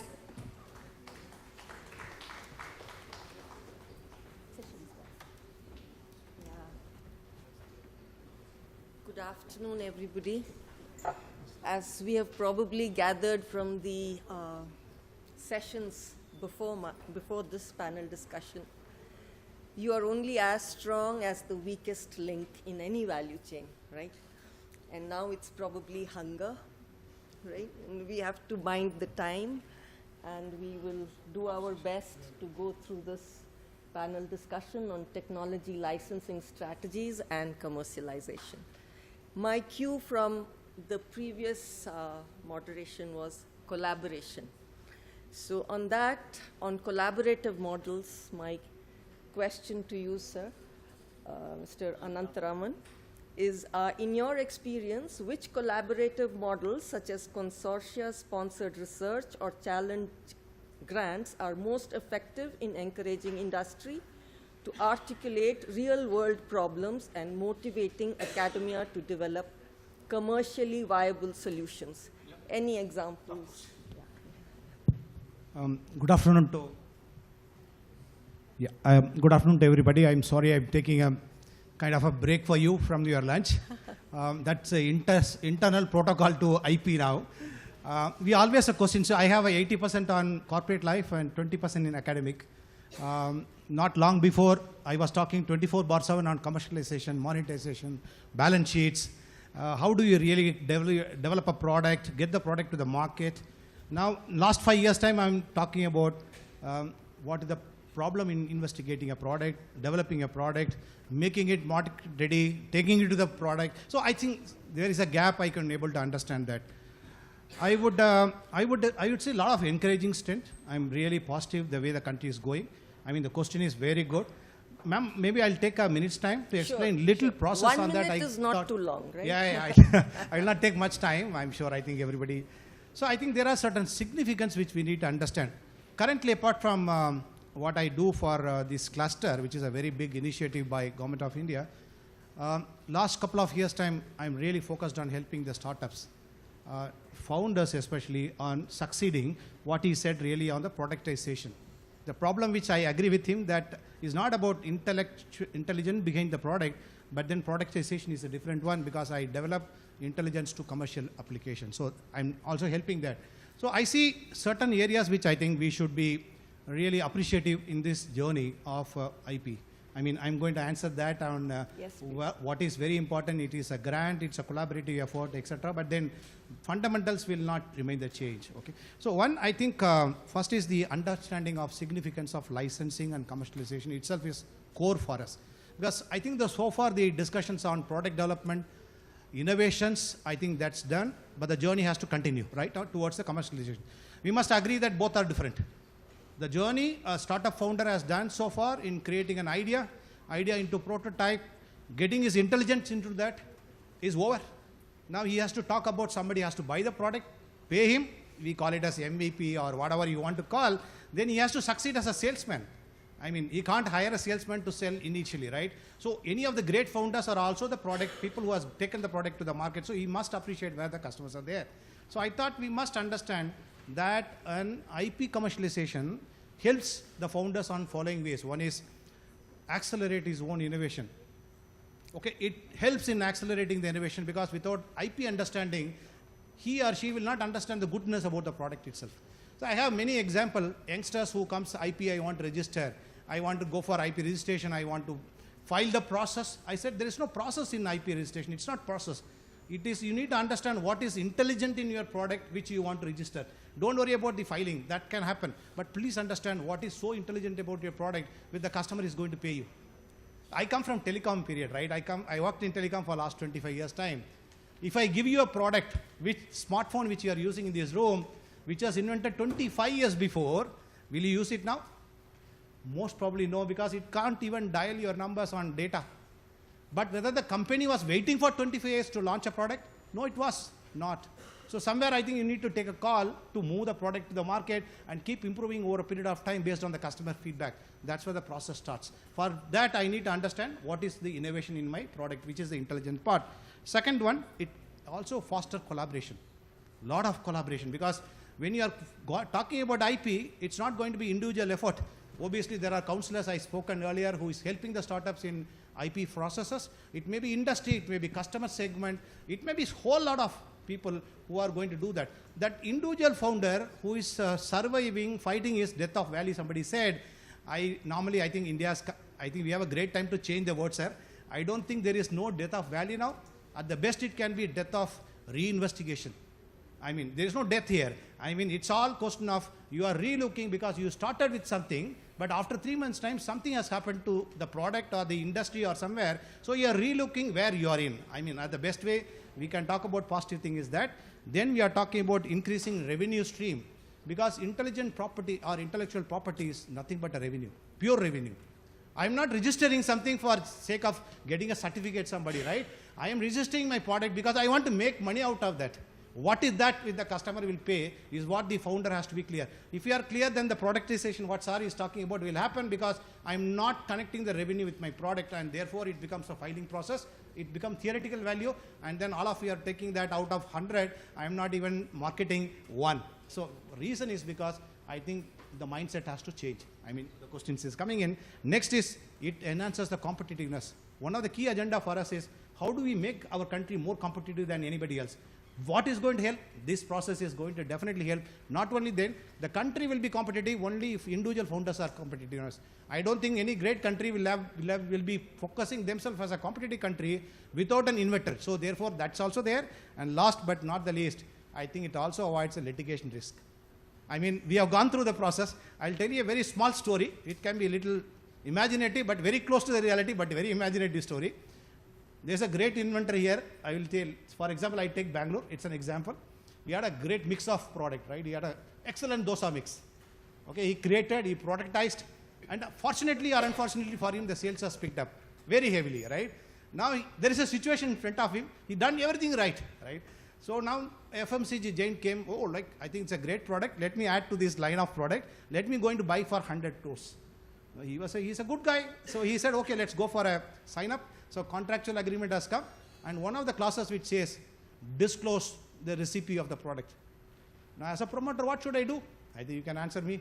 Okay, if you are a great product and you are doing well, and the contractual agreement says that please disclose the entire what I can call the ingredient of the product, I will call it the contract. So what will you do as a founder? So as the founder, he was confused. What should I do? Because if I disclose, I don't have an IP right there.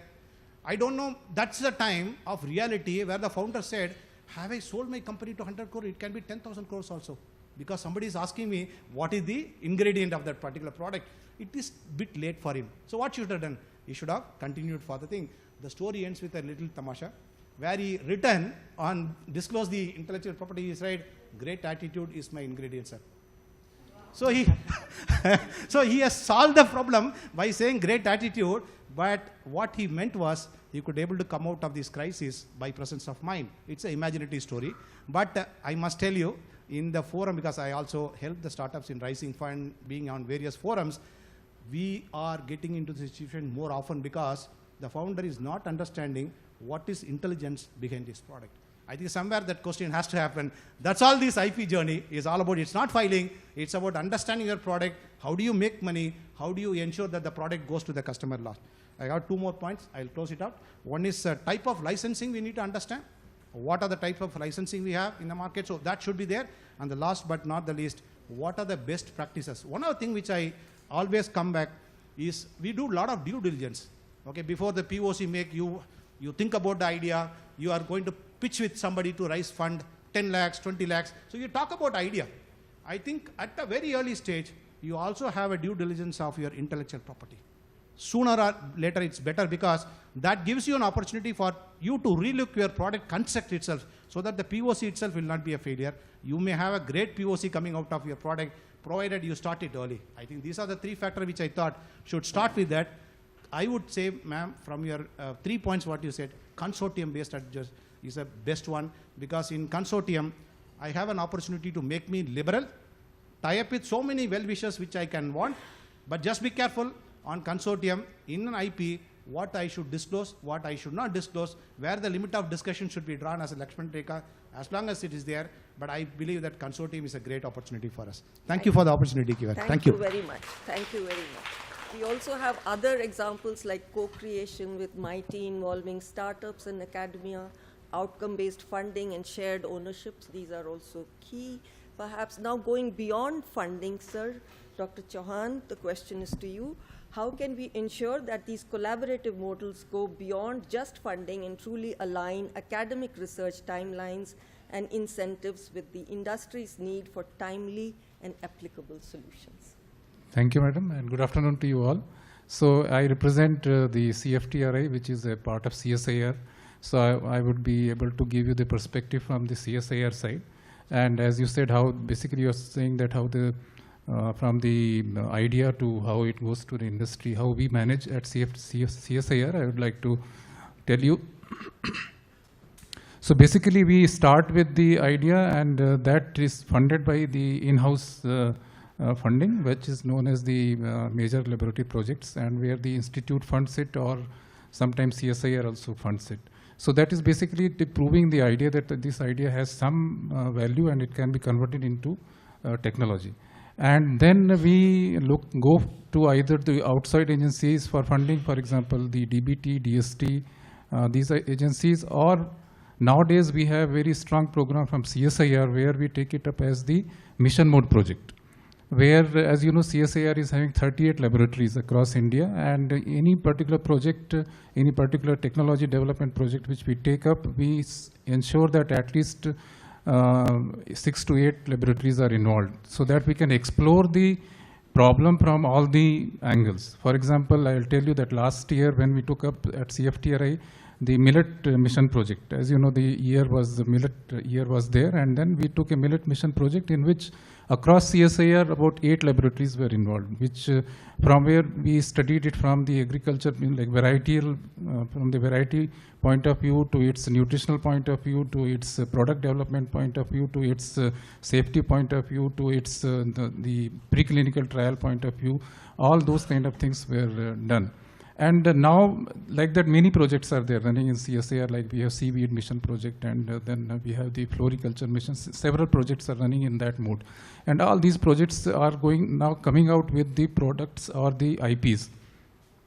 So now the next step how the CSIR goes is that now these ideas or these individual ideas will be taken, and then they are then supported through the projects called the fast track technology, FTT, or the fast track commercialization. And in that, at that stage, this is mandatory that we involve the industry. So now we take, once these ideas or the technologies are crystallized, we then go to the industry and we make them partner, and then we take up this fast-track technology development or fast-track commercialization in, as you just now said, about in the collaboration mode. And where all these technologies will be developed, and already we have the customer with us who will be joining hands with us, where we may come out with the joint patents, or otherwise the patents will be owned by CSIR alone, and they will be licensed. Similarly, technology will be licensed. So this is the way the whole journey now is taking place in our organization. Beautifully said. Thank you so much. The next question is on key enablers for scaling commercialization. And looking ahead, what key enablers, whether policy changes, institutional frameworks, or mindset shifts, do you believe are critical to scale up successful technology transfer and commercialization from academia to industry? The question is to you, sir. Mr. Lakshmi Narayan. Good afternoon, everybody. As you are aware, NRDC has been one of the pioneers in the technology transfer processes way back. They started way back in 1953. So with our experience, we have designed a standard or a robust SOP for transfer of technologies from the lab to the industries. So this is the standard SOP. But this standard SOP is also so flexible that depending on the sector, whichever we are handling, and depending on the requirement of the industry, depending on the level of technology that has been developed at the laboratory scale, we decide on what is the kind of revenue flow that is to come to the laboratory back. So what we were telling is we have to incentivize the innovators. So more than 70% of whatever revenue that we generate out of commercialization of technologies is going back to the R&D institution. 70 to 90% of all the revenue that is being generated is going back to the innovators.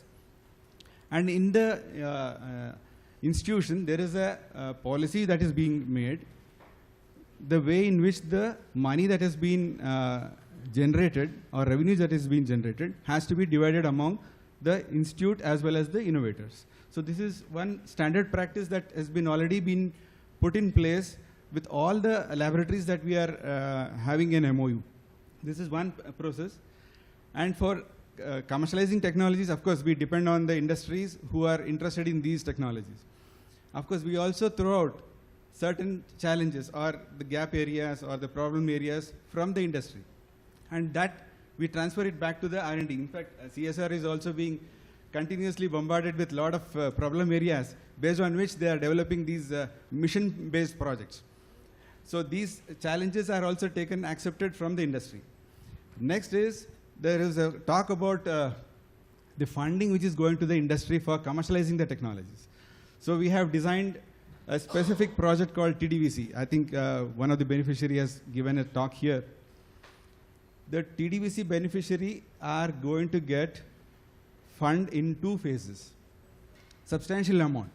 It is 1 crore grant which is given in the first phase for maturing their technology from TRL 2 to 4 to 6 to 8. So 1 crore is not a small amount, and that is given in tranches based on their milestones, whatever they achieve during each of the milestones. The entire money is reimbursed 100% based on whatever achievements they do. And once they are successful to take it to the level of 6 to 8, now they want to commercialize the technology. So for commercializing the technology, there is another 1 crore which we provide at one go against an equity. We do the due diligence of the company. We evaluate what is their strength of their of the product and the equity which we can receive.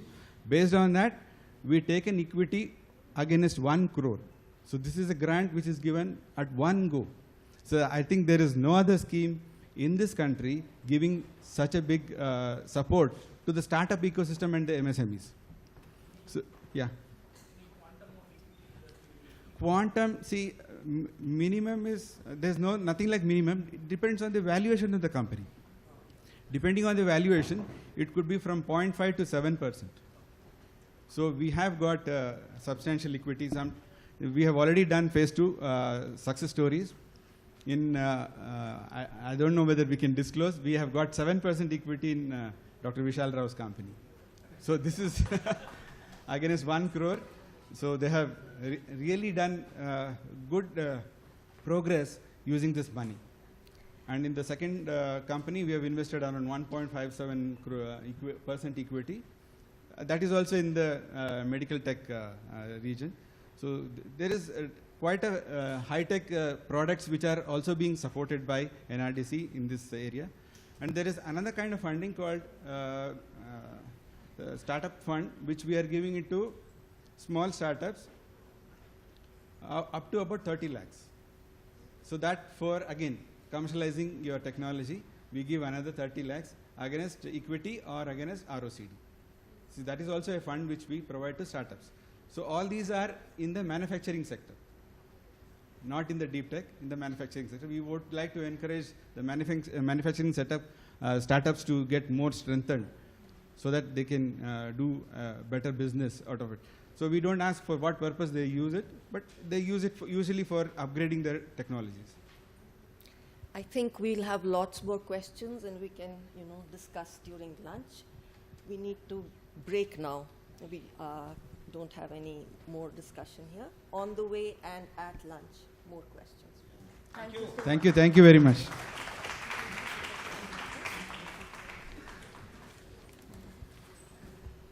We extend our sincere regards to all the panelists for the impactful and insightful session, which is the need of the hour to understand the vital bridges that connect the research outcomes with real-world applications. We are grateful to our moderator for facilitating the meaningful and productive questions for panelists during the panel discussions. May I now take the honor to request Professor Surya Sarathi Bose, IPTEL Chair, IISc Bangalore, to come up on the stage to present the esteemed panelist and moderator as mementos as a token of our gratitude.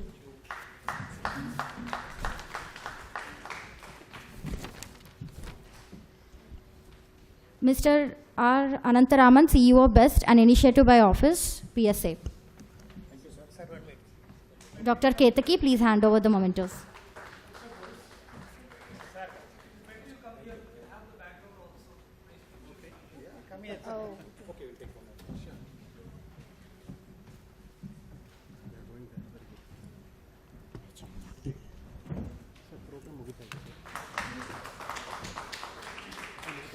Ms. Prajanya, please hand over the mementos. Dr. Vikas Singh Chauhan, Chief Scientist, CSIR, CFTRA. Thank you so much, sir.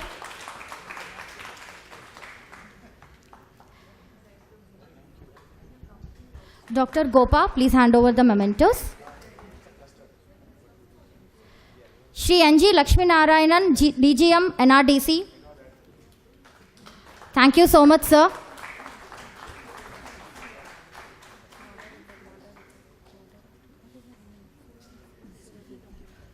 Ms. Surabhi, please hand over the mementos.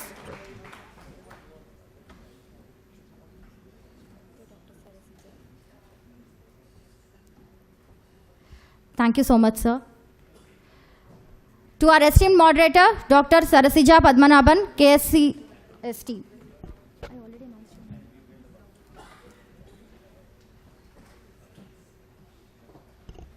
Thank you so much, ma'am.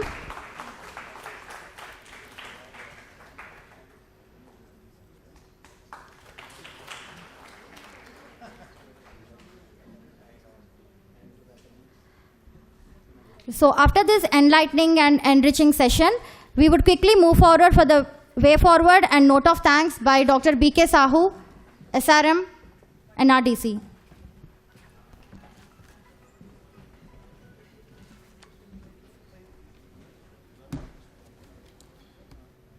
Thank you. We are on time. We are on time.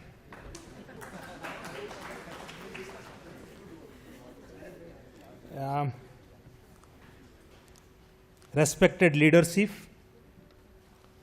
who have given this opportunity to connect the dot. It's our honor and privilege on behalf of NRDC, on behalf of me and on behalf of our collaborating partner. It is my honor and privilege to give a note of thanks to all the delegates who came all the way, that too in the largest traffic place of Mother India, coming in time. So we are really grateful to all of you because time plays an important role. Waqt ki baat hai. So respected my leadership, CMD NRDC here, respected Director IISc Bangalore in his absentia, respected all. The program, when we talked about World IP Day, in fact, I fondly remember the comment of Professor Bose. But today, the program, what we achieve and also taking it to the next level is through collaboration.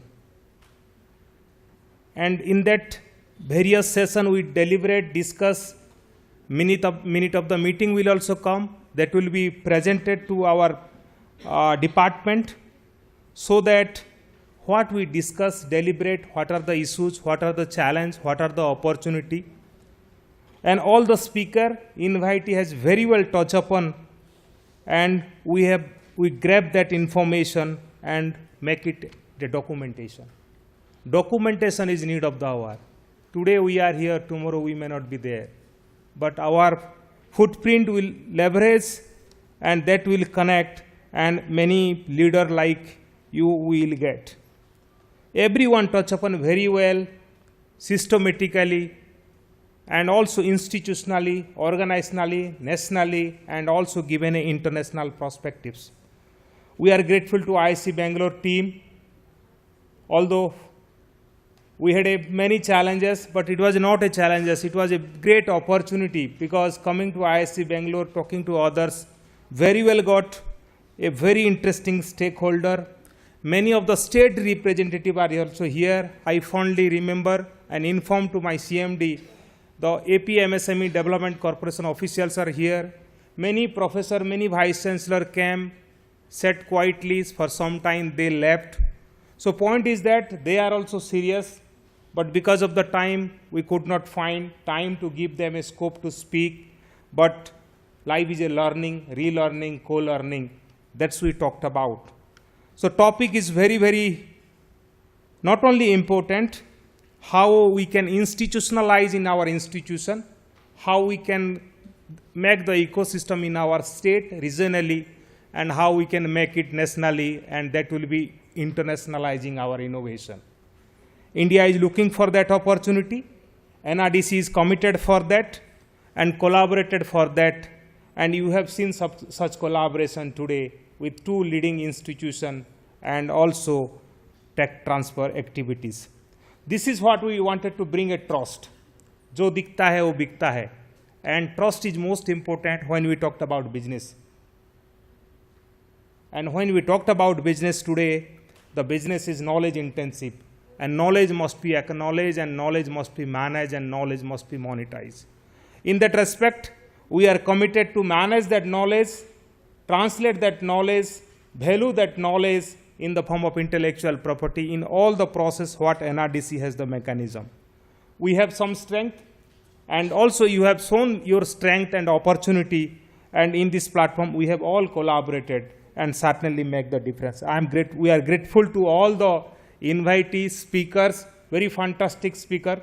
I think all of them, we are truly learning and they respect our invitation, and certainly we will go to the next level.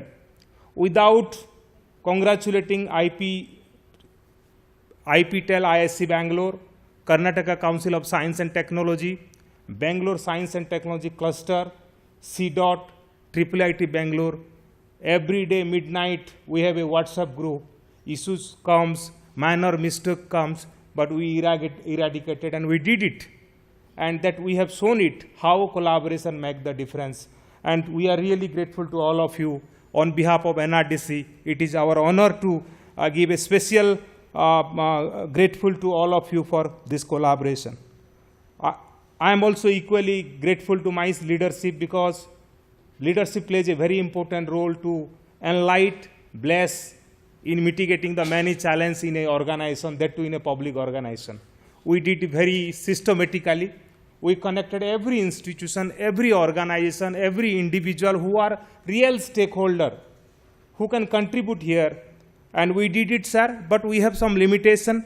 We have some challenges also, but every challenge is creating opportunity. So we are grateful to all of you and my leadership here also, all the speaker and also delegates. You are not the delegates, you are the real heroes who are going to manage, monetize, and also give a opportunity of sense of IP and also beat of IP, that the present theme of the World IP Day. We must respect other IP, we must leverage such IP, and also we must monetize IP. Then only we can be a Viksit Bharat.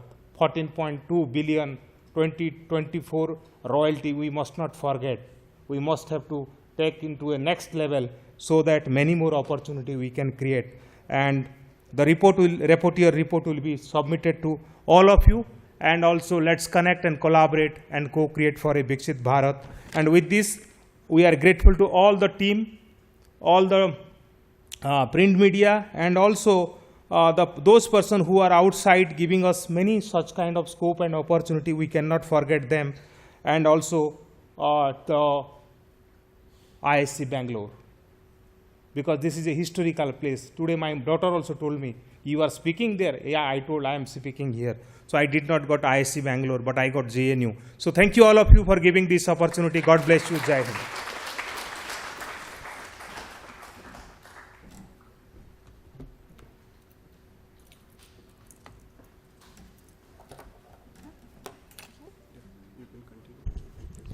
So as we celebrate World IP Day 2025, we came near to the conclusion of the ceremony. And with the theme of IP and music, just as the music connects and transcends boundaries and unite people, so strategic IP management and TOT commercialization will connect the ideas with the impactful market and innovation, the launch of the products, what we meant. So in this way, may I kindly request everyone to kindly rise for the Indian National Anthem, honoring the spirit of unity and creativity, following which we'll have a group photo, and we would request you to join there at the Jamshedji Tata statue downstairs.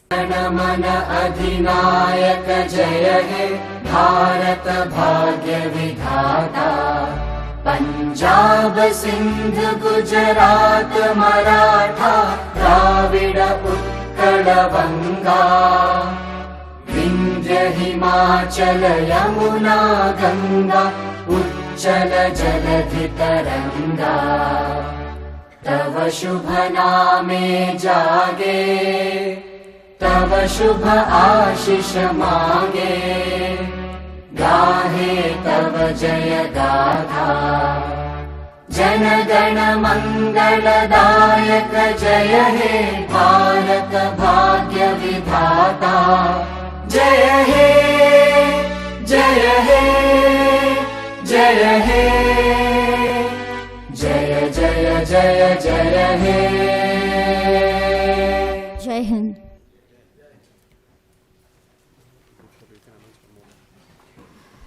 Please join us for the group photo at the statue.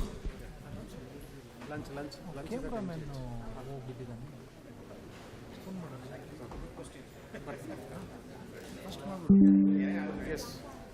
Lunch is at this one, right? Lunch is at MGH. Main guest house. Okay. Dear participants, kindly note the lunch is at MGH guest house.